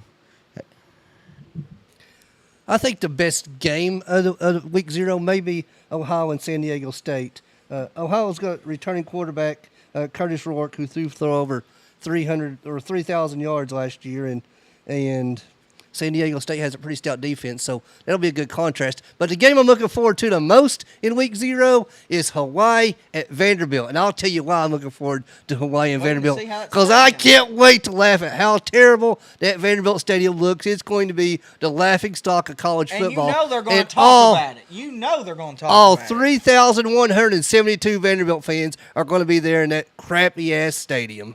Well, you see, I'm going with the more traditional, old school route here. You got all these other cupcake matchups with the cupcake teams, but I'm looking at this. Notre Dame. I'm looking at week 0. Okay, I'm Notre looking- Dame. Look, you can say Cupcake what you want all about season. that. Shut up! I'm talking. I didn't interrupt you, so I don't want to be interrupted. So shut your mouth, or I'll come over there and smack you across the face and make you a face that your mama don't even like you no more. I'm training with And tell Coach your mama to call Kazana. me back. He's teaching me everything. But I'm looking at this from a historical aspect. Notre Dame and Navy, 2 of college football's premier names. Sorry, I struggle. I'm getting all hot and bothered here. But 2 of the top teams He's when scared. you think of college He's football, you scared. think of Notre Dame, you think of Navy with that offense. Notre Dame with the tradition. Look, you ain't got to like them. I don't like Notre Dame. That's why I'm going to pick Navy for this one. Because how could you root against the armed forces? And the game's in Ireland. The game's in Ireland right there. Notre Dame had to go to Ireland because that's where their fans are, because them people over there, they don't watch college football. All they know is Notre Dame and the Fighting Irish. That's right. They don't know college football, so why in the world are we having a game over there? Well, look, NBC and viewership, pal. Sorry, there's big money there. These two guys are pathetic over here. I'm telling you what. UTEP is like something else. UTEP Look, we got the Russians hacking us right here in the comments. UTEP is no, awesome. Look, seriously, look in the comments. Someone's putting that Egyptian language right there. Do not click that link, Luke. Do not click it. I ain't clicking no link. Don't click that. But you said San Diego State. It's San Diego State. I'm sorry. I didn't San know you Diego became State? pure. Yeah. When was the last time someone could understand what you say on this show anyway? All right, question number 2. Does Joe Milton pass Peyton Manning and set the single season record for passing yards this season? You know, here's my take on it. I would love to see it. And I think the way the offense and how much we throw the ball, I think he could do it. I really do. But I'm sorry, Joe. You know what? You know what? Screw it. Screw it. The way we throw the ball all over up and down the field, we're marching up and down the field every single time. Yes, he's going to do it. Yes, Peyton Manning and they won a lot of games, handing the ball off, running it, stalling the clock, running that clock out. No, we're going to be fast-paced. So you know what fast-paced means? More yards, more touchdowns. Joe Milton is doing it all the way. I would say yes, but there's one big caveat that we haven't even mentioned on this show too much lately. That's the new clock rules. And the new clock rules are probably going to limit the number of plays that Tennessee's going to get. That is a good Therefore, I have a good point, Spur. think that record may be just a bit out of touch right now, but I do believe it's possible, and I do believe Joe Milton's the man that can do it. I think Josh Heupel and will find a way to break that record. They'll find a way around the rule. Spo made the best point out of all of it because the new clock rules is going to determine a lot of things in college football. It's going to change the whole game this year. It's going to be like an NFL game in kind of a way, the way it runs the clock after the Less first down. commercials. Except for the last 2 minutes. Except for the last 2 minutes. But I have this on my Jersey countdown, but Peyton Manning threw. No, it wasn't Peyton Manning. Come on. Come on, champ. Come on, champ. Today, Junior. Eric Ainge had 3,789 yards, and he trailed Peyton Manning. So that means we would have to have 4,000 yards with Milton. That means you got to have 27,000 That's beers a just to lot of yards. That's about, what, 400 yards a game? Hendon Hooker was like 700 away when he got hurt. Hendon Hooker more than likely would have. It'd been close. It would have been close. Very close. They've been very close. I'll tell you this: if Heupel knew how close he was, they would break the record. Because you got to think, against what, Vanderbilt. it was 2 games left, wasn't it? I will Two? say this. If Joe Milton gets anywhere near Peyton Manning's receiving yard or passing yards record, then Tennessee is a playoff-bound team. Yep. I agree with that one. All right, let us know in the comments who you think is winning the duel. Chandler Worley says they love Spanky. That's right. Everybody Question loves number Spank. 3: which Tennessee wide receiver will hit 1,000 yards first this season? I'm going to go with the lead man here, in my opinion, one of the top receivers we have on the team. I'm going with Brew McCoy. Now, look, I do think Squirrel White's going to – I think it's going to be a horse race, not a NASCAR race, because you know how NASCARs go left turn. You know, horses, they go straight. But beside the point, it's going to be a neck-and-neck race between Brew McCoy, Squirrel White. That's who I think will get to 1,000 first. I'm curious what game they get it to. All right, Chip. You go next, I guess. You said I got Boo McCoy too, but how many games last year did Boo McCoy have with over 100 yards receiving? 30. You got it. The guy talking about it didn't get it. He's irrelevant. Because I'm letting you talk, brother. You know, I don't interrupt you. I went back and forth with this because my first pick was Brew McCoy. It's a tough but, question. But after doing some more digging and some research, it's Ramel Keaton. Ramel Keaton, believe it or not, was third on the team in receiving yards last year, only behind Hyatt and oh gosh, drawing a blank already. But he had 31 catches, 582 receiving yards, and he ranked 18.1 yards per reception last year. I believe Tennessee could have multiple 1,000-yard receivers, but the first one to do it this year will be Ramel Keaton. It's a good pick, Spark. That's a great pick. Remember, people, I'm dressed out in all Tennessee over here. I'm ready for game day. We have got 10 days till I'm in Nashville. Spo's getting naked. Spanky's over there wearing Spanky I'm stuff. wearing normal clothes. We have a because te- I don't need a gimmick. We have okay? a we have Look, a look we at the have a viewership. Tennessee. As soon as I came back on this show, the viewership went up, the comments went up. I don't need a gimmick, unlike you two. I'm just myself. All I need is myself, a microphone, and a camera to showcase all the world why I'm the best thing going, Corbin. I don't need no Stonekin hat. I don't need no fancy overalls. All I need is me, because I wake up with excellence. I'm the best thing out there, and you know it. That's why you two got to share a mic. I'm sorry for anybody with AirPods in. I am taking up donations for maxi pads for Spanky over here. Well, we stop arguing between each other and talk about facts again, guys. Well, this is a football show, not a damn wrestling show. You know, He got me worked up. back to brother. Ramel Keaton. He's the only Tennessee star that played in all 13 games. So, you know, Rue McCoy, let's hope that injuries don't happen, but Ramel Keaton's been healthy. He's still healthy. I believe he's going to be our number one receiver to start the year. He did have the most receiving yards last year for Tennessee. All right, question number 4. Other than Tennessee, which team has the best football entrance? Like college football, SEC. College football. To me, there's a bunch of them out there. But you go up to Virginia Tech, Dadgummit. and you got Enter Sandman playing. You got everybody jumping around. Them players are touching that rock. Oh my Lord. It's something I want to be a part of. I might be wearing a different shade of orange if I ever go to Virginia Tech. But I'm telling you, I Oh, just you ain't want switching teams again. that. Well, I'd wear Tennessee orange there, pal. Calm down. But look, I switching want again? to. Shut up! I'm talking. Shut up! But I want to experience that Inner Sandman. Everybody just jumping up around. It's amazing. And I want it to be at night because at noon it's too hot to jump around. You know who sings that song? Metallica. I'm impressed. Go ahead, Corbin. Oh, my turn? Yeah, it's your turn. Go ahead. Yeah, he wasn't ready. Oh, I'll take Auburn. That War Eagle flying in. That's badass, man. I'd love to go see Just that. a bird. You're talking about jumping up and down. I'm talking about an actual. I'm not talking about just jumping up and down. I'm talking about the entrance, the pageantry, and all of it. You're talking about a. You're talking about just a bird. You're talking about a bum Football. ass ACC school compared to a It doesn't badass matter what SEC they do school. after they entrance, brother. There is no pageantry with Inner Sandman, although I do love their entrance. My answer is Oklahoma. With that stampede, the cowboy wagon coming out, and the horses. I love Oklahoma's entrance. I could hear Jim Ross in the background dancing to the song. Love it. It's awesome. That's tradition.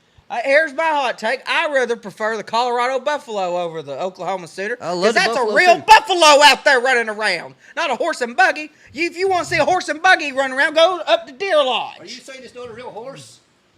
I ain't saying it ain't a real horse, but if you want to see a horse and buggy, go to Deer Lodge. That's where the Amish are. Where else can you see a live buffalo? My papa's got some. You want to go see them? I bet. I bet you got one out back too, brother. All right, final question of the duel. Vote in the comments. Who do you think is winning the duel? Who is your dark horse to win the SEC this year other than Tennessee? When you say dark horse, you mean unexpected, I'm assuming. Unexpected. No Georgia or Alabama. Hotty toddy gosh almighty. I got Ole Miss. Look, they're going to be a sneaky team. You want a dark horse? You know, everybody could say that's what a dark horse is. You can laugh all you want. Everybody's predicting the 4, either LSU, Bama, Georgia, Tennessee. It's not a dark horse if it's already projected. Learn what a dark horse means. No one's thinking about it. Ole Miss, Lane Kiffin returning. He might not be happy there, but he's still got some players there. Got a message from your daddy, Spank. He says the Spank is getting spunk. The dark That's horse this year, hilarious. the dark horse Hilarious. this year is scary to me because the dark horse this year is a team that may be the most loaded talent-wise from top to bottom and has a potential Hall of Fame coach in Jimbo Fisher. That is Texas A&M. Ooh, that's That's a dark horse right there. The talent's there though. Let's throw it out the team that's going to be playing with all the heart this year. Mississippi State. Mississippi State ain't got a chance to win the West. No, brother. Mississippi State. No. I'm picking the Razorbacks over Mississippi State Right, has dude. about as much of a chance to win the West as Butch Jones has a chance to coach in an SEC school again. He might get Vandy or something. Yeah, you never know. I'm Hey, gonna you know, hey, he can help them build their stadium brick by Yeah, brick. brick by brick. Yeah, He'll he be That's the awesome. best thing you've said all night, Spanky. Yeah. We'll hit the comments, then we'll hit a break, and then when we come back, we'll name the winner. Robin Shelton's in here. What's up, Robin? Dalton says Spurs always thinking outside the box. Major dub. Josh Jackson says Spur. James Russell says Spur. He says he hates the damn Irish. Everybody does. Josh Jackson says Virginia Tech. James Fair says Florida State. That's a pretty good I was entrance. thinking Florida State there. That's a good entrance. James Russell says he's calling it now. Spurs winning. He says A&M gets the hype every freaking year. All right. We'll be right back, and we'll announce the winner. Y'all vote in the comments. Do you have dreams about what your property could be? Whether it's driveways, ponds, septic, new home construction, or even forestry mulching, let us earn your business and make your property dreams come true. Call Premier Excavation at 865-766-9408. You can also find us on Facebook or Instagram. Thank you for supporting small businesses that support you. Again, that's Premier Excavation at 865-766-9408.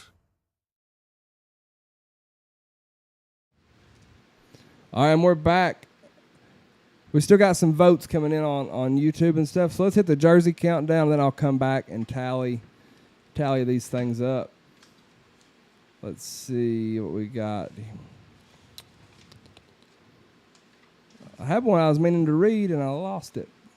Which one was on? Let's see. Oh, Matthew Dagley says Spur wins.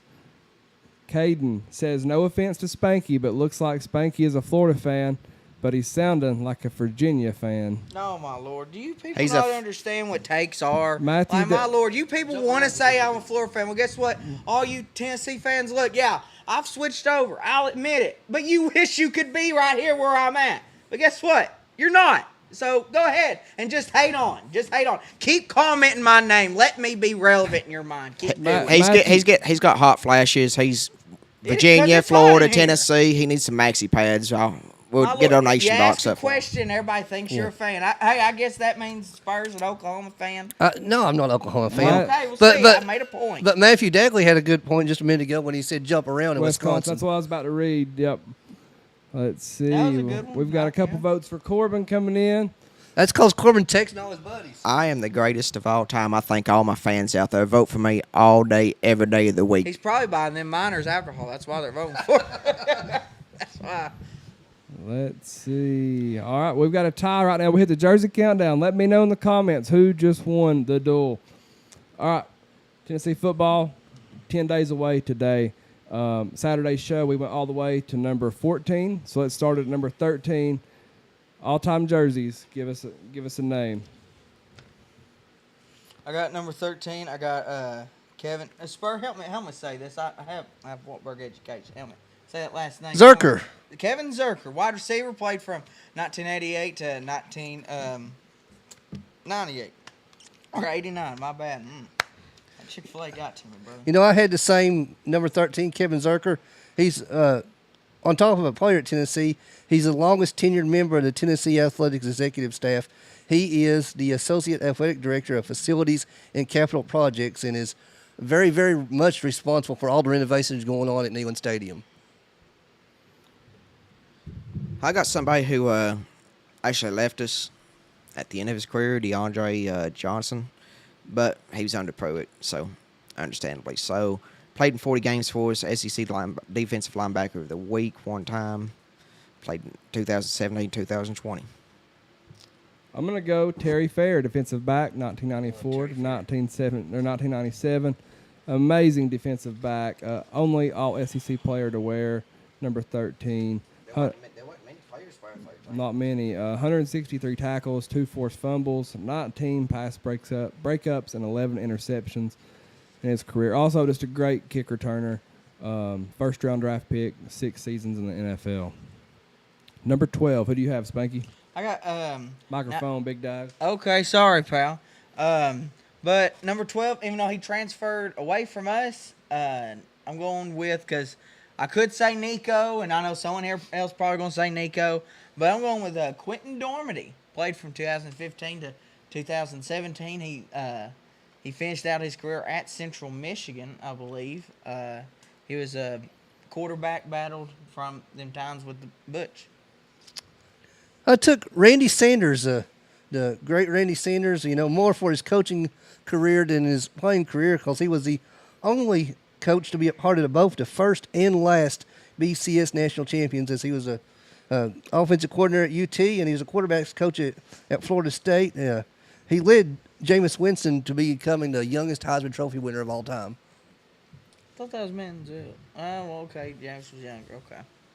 I took number 12 just out of a joke. Like, he's still playing in the NFL now for the Chicago Bears. How, I'll never know. But Nathan Peterman, I'll give him number 12 just because he had 5 yards and 2 interceptions against Florida.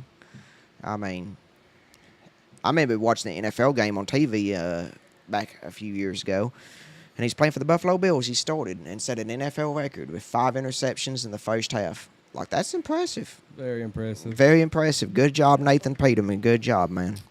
I'm going to go Marcus Nash, wide receiver, 95-97. Wide receiver, you, baby. 177 receptions, 2,447 yards, 20 touchdowns.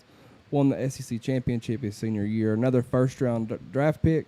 One of the best wide receivers in Tennessee history. Number 11, there is a picture of me when I was a young boy. We do family pictures of me wearing a Tennessee number 11 jersey. That was for Justin Hunter. Justin Hunter, a good wide receiver under Derek Dooley. I hate that for him that his talent got wasted a little bit with old Dooley, but number 11, Justin Hunter. I'm also going to give another, and I know somebody else will say it, but I won't say it first because I'm the spank. Josh Dobbs, which that's going to be the obvious for everybody. I took one of the greatest receivers in Tennessee history, the great Joey Kent. Played from 93 to 96. He held records for career receptions, receiving yards, receiving touchdowns. On his career at Tennessee, he had 2,177 yards and 16 receiving touchdowns. I got Josh Dobbs, 2013, 2016. Everybody knows old Astro Dobbs out there. He had 614 completed passes out of 999 pass attempts. He was 1 pass from 1,000. That's something else. That is crazy. He had 7,138 yards passing all time, 53 touchdowns. Still in the NFL. What'd you say his final yard was? 900 and what? His yards? Yeah. He said he was 1 pass on 1,000. Oh, yeah, he was attempts. 1 My pass Lord, from can we 1,000. not? Could someone just not let him throw a ball in a game or something? Like, my Lord. Shovel pass or something? Something. I'm going to go Jalen Hyatt. Does he need an introduction after last year? No. But Tennessee's only Blitnikoff winner, 5 touchdowns against Alabama. Legendary performance. Looking great in the pros. He'll forever be a Tennessee legend. Have you seen the story about him walking into the Alabama locker room prior to the game? I wonder how true that is. I have not seen that. There's a story going around that Jalen Hyatt walked into the Alabama locker room prior to the Tennessee-Alabama game and told the Alabama players, "Strap them up, boys. It's going to be a long night." Well, I saw the same story, and it was actually put on Twitter, X, whatever you want to call it now, by somebody that works with ESPN. So. Okay, that's awesome. If that's pretty cool. true, that If is. that's true, that's just going in there and just swinging it and let her swing, baby. Got balls deep that time, didn't he? Yeah, he did, yeah. Number 10, who you got? I got, like we talked about earlier, and I know these guys are going to go more in depth with him. 1985 Sugar Bowl winner, Tony Robinson. Yeah, I also took Tony Robinson. He was a Sugar Bowl winner for Tennessee, but he was also a member of the Super Bowl champion Washington Redskins, where he played one game as a replacement quarterback due to the strike in the NFL at the time. You know, that's my favorite movie. Where he was mentioned in the film The Replacements. He led the Redskins to a 13-7 upset win over the Cowboys, and by doing so, he was given a championship Super Bowl ring. I got Eric Ainge, has 72 touchdowns, 8,700 yards all time at Tennessee. He holds the school record for 325 completions in 1 year in 2007. 3,789 yards in 2007, which only trails Peyton Manning for one season. And he's a 4-time SEC Offensive Player of the Week. Good pick. I'm gonna go Love Eric Squirrel. Why? He led us SEC championship in 2017. I remember watching that at Grandma's house Oh, against LSU. It wasn't a Yeah. wasn't Was the you greatest drinking game. at Grandma's house too? I was like 12. do you think that would stop you? And he somehow beat Florida in 2004, one of the greatest games ever at Neyland Stadium. so Squirrel White, sophomore, One of. current player, huge stats last year as a true freshman. He's going to put up big numbers this year as well. Excited for Squirrel White, and that's my 10. All right, so the winner of the duel by one vote is the Spur. Give him my belt back. As long as Corb didn't win, I'll win. There you go. Good job, Spur. I'll give it Spur The second two-time champion. I'll give it Spur all day. As long as Spank don't get it, that's all that matters. Well, as long as you don't get, I'm happy. You just keep her waiting. Coach Kazana has your number. I'm wearing checkered overalls in here next week. Hit some comments real fast. Kimberly says she agrees on Nash. She said she read the story about Hyatt as well. Beth Flanagan says she loves Squirrel White so far. Kurt Kazana, man, you got 10 seconds to respond, and I'm cutting you off. I'm muting you. Coke's the greatest of all time. How's Spank feeling after Cofield? No response. No, the only response I got 4, is wait till 3. Jahowie Park, and when the Spank ain't there, we'll see how that one goes. Matthew Dagley says on Facebook, says Vols Deep podcast is the best thing going, except for the Eric Ainge show. We'll take that compliment. Caden says Spanky is a Florida fan. Matthew Okay. Dagley says Nice generic comment, pal. Good. Hey, good job, you keyboard warrior. Matthew good job, says pal. Tony Robinson still buys cars and has them serviced at his dealership. That's very cool. And he says the Spur is the champ. That's right. I am the champ. So let's And hear- Ron Jackson still loves Butch Jones. You ain't changing that mind, are He's you? not. No, I'm trying. Hey, look, it's not got- working. Look, you got to have respect for a man that's going to state his opinion. Oh, yeah. Get kicked for his opinion, and still stating his opinion. I love him to death. He's my best friend in the world, but Well, that's nice. I just don't like the coaching ability of Butch Jones. Great recruiter, had a lot of bad luck with some injuries, but he couldn't recover from it. I wonder if we could bring him back as a recruiting coach. No, we cannot. Yeah, I don't Just think playing, we don't want pal, any of that everybody. juju I'm playing, going on. everybody. We're gonna go ahead and hit Florida, Alabama, Georgia, or other presented by C&D Tire in Oak Ridge. We're gonna pick 5 crazy stories from out of state. Just reading the headline, and then these 3 are gonna guess which state that it happened in based off the headline. So story number 5: police arrested a woman who refused to pay 50 cents for plastic utensils. Florida.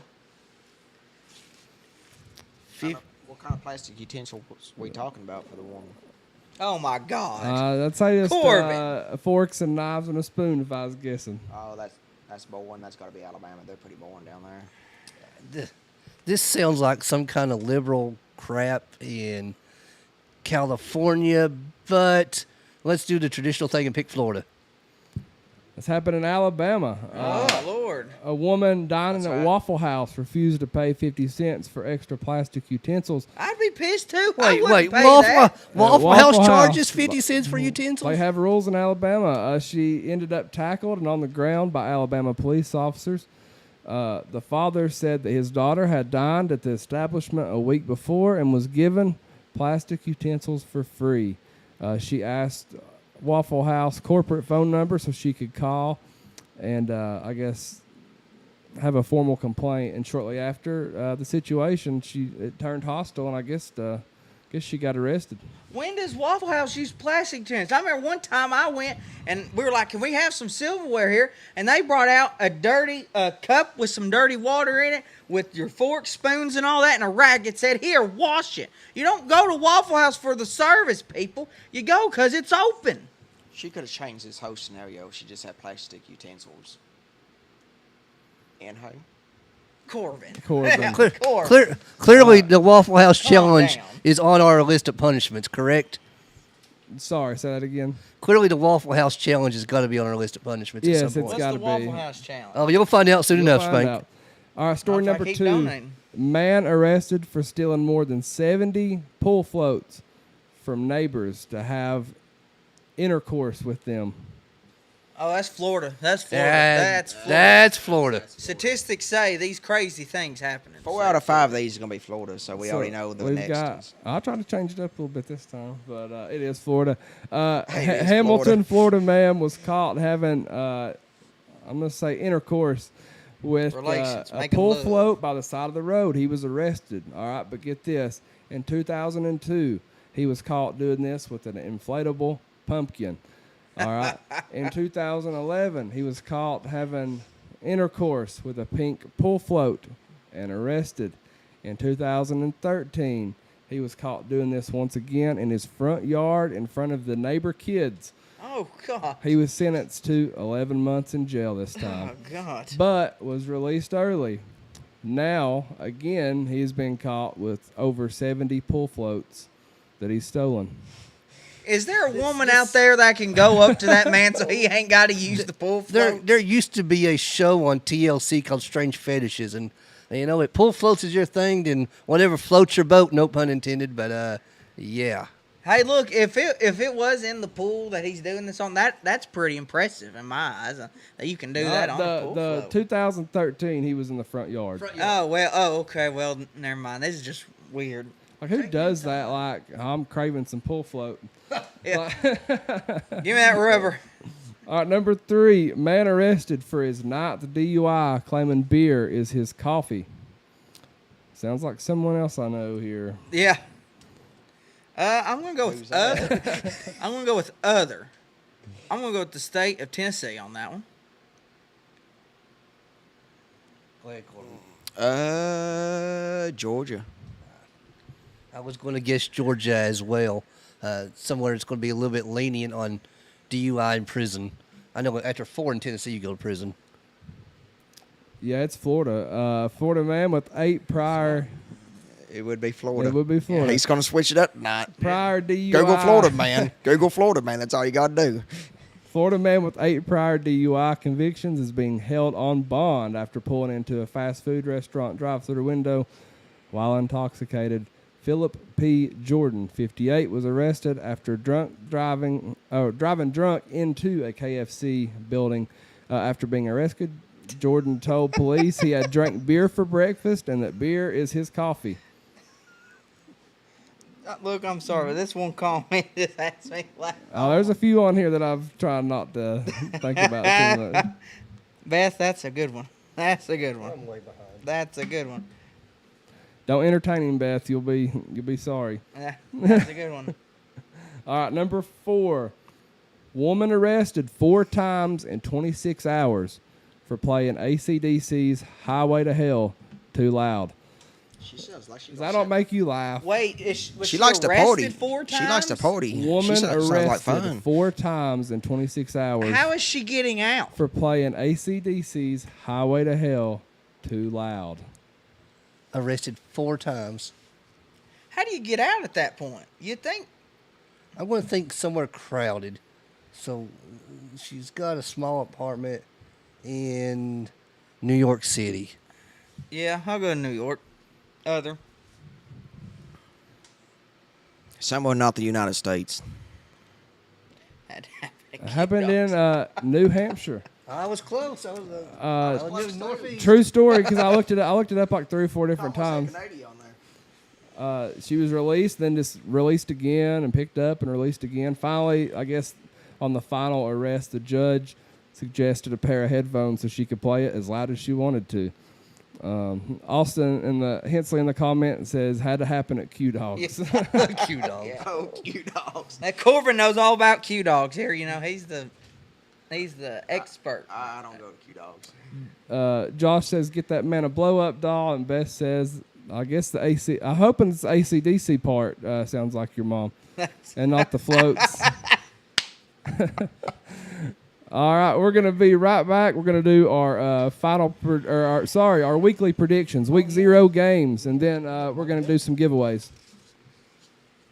Ladies and gentlemen, it's your man here, the Spank. Like myself, D&M Fencing are the best in the business today.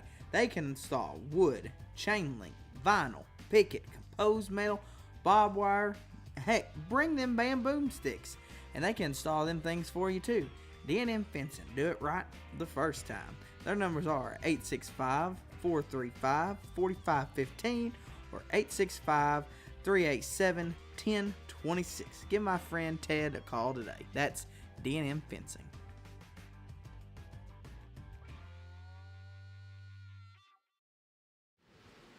All right, and we're back. Beth clarified. She said it was the AC/DC, so that's comforting to know. Yeah. Don't want to call your mom out like that.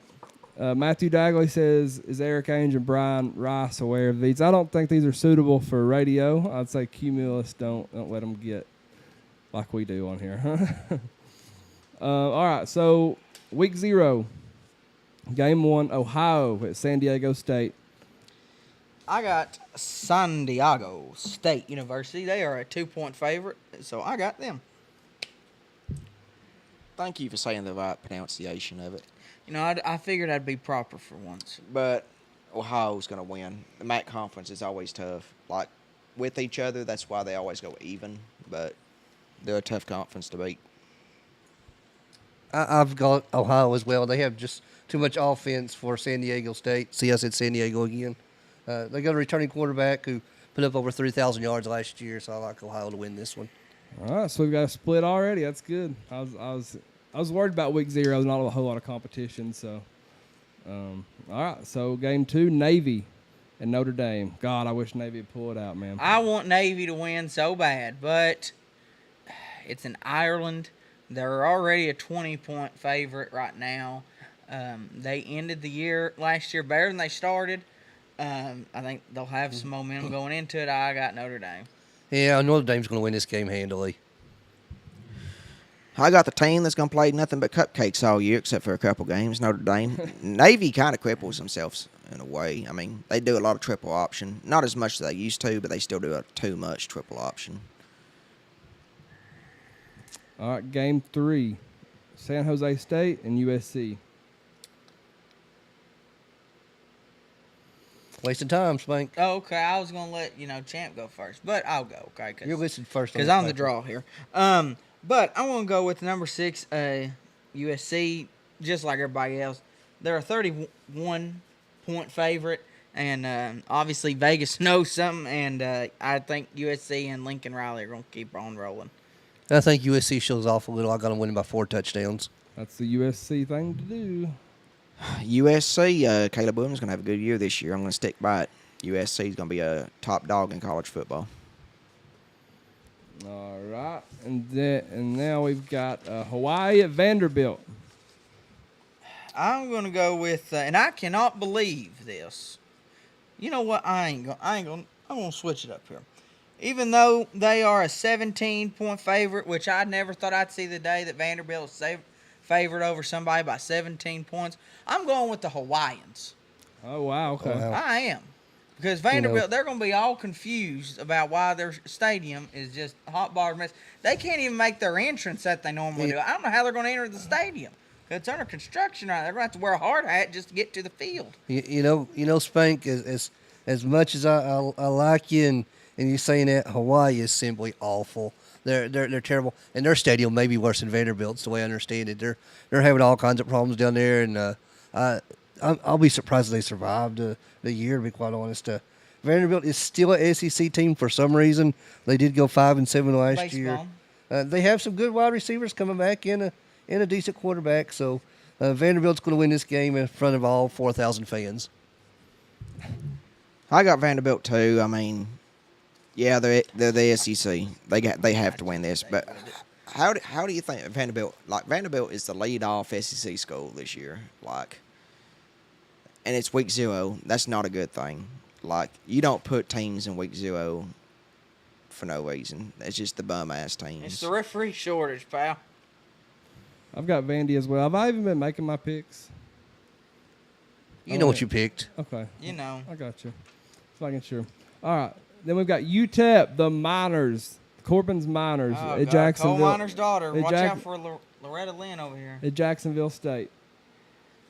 I'm gonna go UTEP here, and I didn't want to, but they are favored in this game, and I didn't feel like pissing off Corbin because I know the Miners are a touchy subject for him. So When searching for, some research on these games, this is the game of the week as far as the point spread goes. It's a 1 point either direction, but I did take UTEP as well. Everybody knows who I got. I got old UTEP over here, Gavin Hardison, quarterback, coming back second year. Going to lead UTEP to a bowl game, get a bowl win, like I said earlier. And UTEP's defense this year is going to be improved because they got a lot of veterans coming back. Yeah, I've got UTEP as well. It's going to be a good game, but I think Jacksonville State probably lost quite a bit when Dion left. FIU, Louisiana Tech. The Bulldogs. Waiting on you, big Louisiana Tech by 14 since I'm Spank's not just- paying attention. I'm trying to read the comments. There's some people saying some same things. But I'm gonna go with Louisiana Tech in this one. That's just who I picked, pal. I ain't got nothing else to say. Corbin. I'm going to Louisiana Tech. Didn't we have a coach come from Louisiana Tech? I ain't sure. He was Yeah, like an Yeah, orange breeches. Derek Dooley. Yeah. He can go back. All right, I've got Louisiana Tech as well. UMass at New Mexico State. And we got to give a score for this one to help with the tiebreaker. Next, I went back and forth with this one, really did. But for this one, I think I'm going to go with New Mexico State on this one. What's your score, Spank? Score, I'm going to go. Man, this is a hard one right here. That's what she said. I'm going to go with 27-21. This is a pretty good matchup. I've got New Mexico State winning the game. Vegas says the over-under is 44 points, so I'm going to stick right at that and go New Mexico State 24-20. Be honest, both teams got awful every year. UMass has only been a program since like 2010, 2011, something like that. Quickly transferred to Division I college football. New Mexico State's my pick. Not much I can say. Just New Mexico State 42-24. Like, Way over. 42-24. I've got New Mexico State as well. I've got 24-10 is what I'm going to go with. All right. It's giveaway time. So we'll I'll hit some comments. In the meantime, share this out, and hopefully somebody can win Chick-fil-A gift card, some MLB baseball cards, some vintage Tennessee cards, and some decals. I'm going to hit the comment box.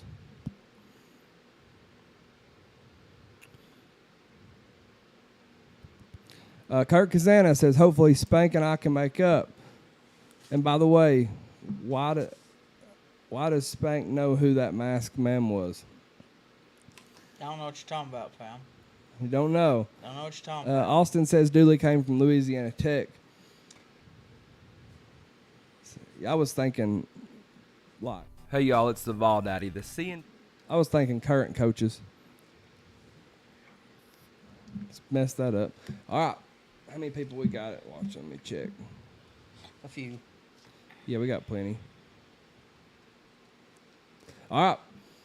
Trivia question. First one that I see comments, the right answer wins. What are they gonna win? I just said it. Chick-fil-A kidding. gift Calm card. down. I'm playing with He's No, worried you about ain't. Coke Kazana over there. He's Is what worried he's, about Kirk's got him. he's worried about Coke over there. Kirk's got him stimulated. I don't worry about him. All right. You notice I wore Coke Kazana to AEW, not a Spanky shirt. Yeah, it's the only time Kirk is gonna be at You AEW. guys quit. The champ's sitting right here. All right, y'all help me in the comments. Okay, so I don't want to pick the wrong one. All right, which former Tennessee baseball player owns the record for most consecutive scoreless innings?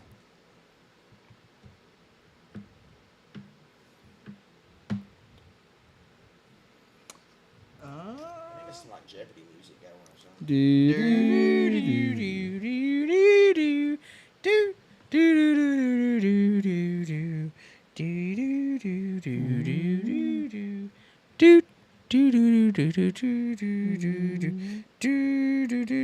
Robin Sheldon says Dickie. Nope, it is not Dickie. Nope.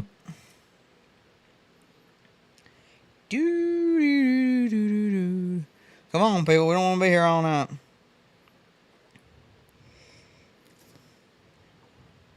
I'm gonna read it. Dalton Roberts. Anybody beat Dalton? I don't have anybody. Nope. Yeah, Austin. I got Austin Hensley above. Let's see. Yeah, I got Austin Hensley. My comments above aren't coming Dalton. through, so. Yeah, I've got Austin Hensley, and then I've got, it's Austin Hensley. Yep, Todd Helton is the right answer. Todd Helton had 47 consecutive scoreless innings as a pitcher. That's a lot. That is a lot. Message me, Austin. I'll get that to you, man. Congratulations on winning. Good show today. Did y'all have fun? Great show today. Good show. The Spank is back. So, hey, it's always a good day. Next episode, whoever the loser is of the prediction of the games, they'll draw out of a hat. And So we are doing. yeah, the next one. So the winner of the loser of this. The loser, yeah. Oh, yeah. The loser of the games we predicted, they have to draw out of a hat, and they have a punishment. They have to do the punishment, or they have to donate $25 to their charity of their choice. Hawaii, we're one up so already. the charity of our choice. Yeah, it's not yourself. It's not the Spank Bank. It's And not. you said the charity of my choice. No, it's got to be pal. actual charity, I'll find out. I'll find one. like the Val Hey, Daddy, look, why don't we Tailgate Fund. modify that and just keep a running pool in here of donations, and then we'll all do one big donation to a charity. We could do Then we that. could all choose. We could do that. We could put just a money pool, and then at the end we can donate it to, I don't know, something. We'll Local figure it food out. I got a good charity in mind. I got a good one. Yeah, we're gonna vote on that. I got a good one. You already thinking about losing? No, I'm not. But I always got a backup plan. My charity is going to be the Dan Winkle Wheelchair Foundation. All right. Thank all y'all for watching, and we'll be back next week. We might amp this up to 2 a week when Tennessee football starts. 10 days. 10 days, get balls deep.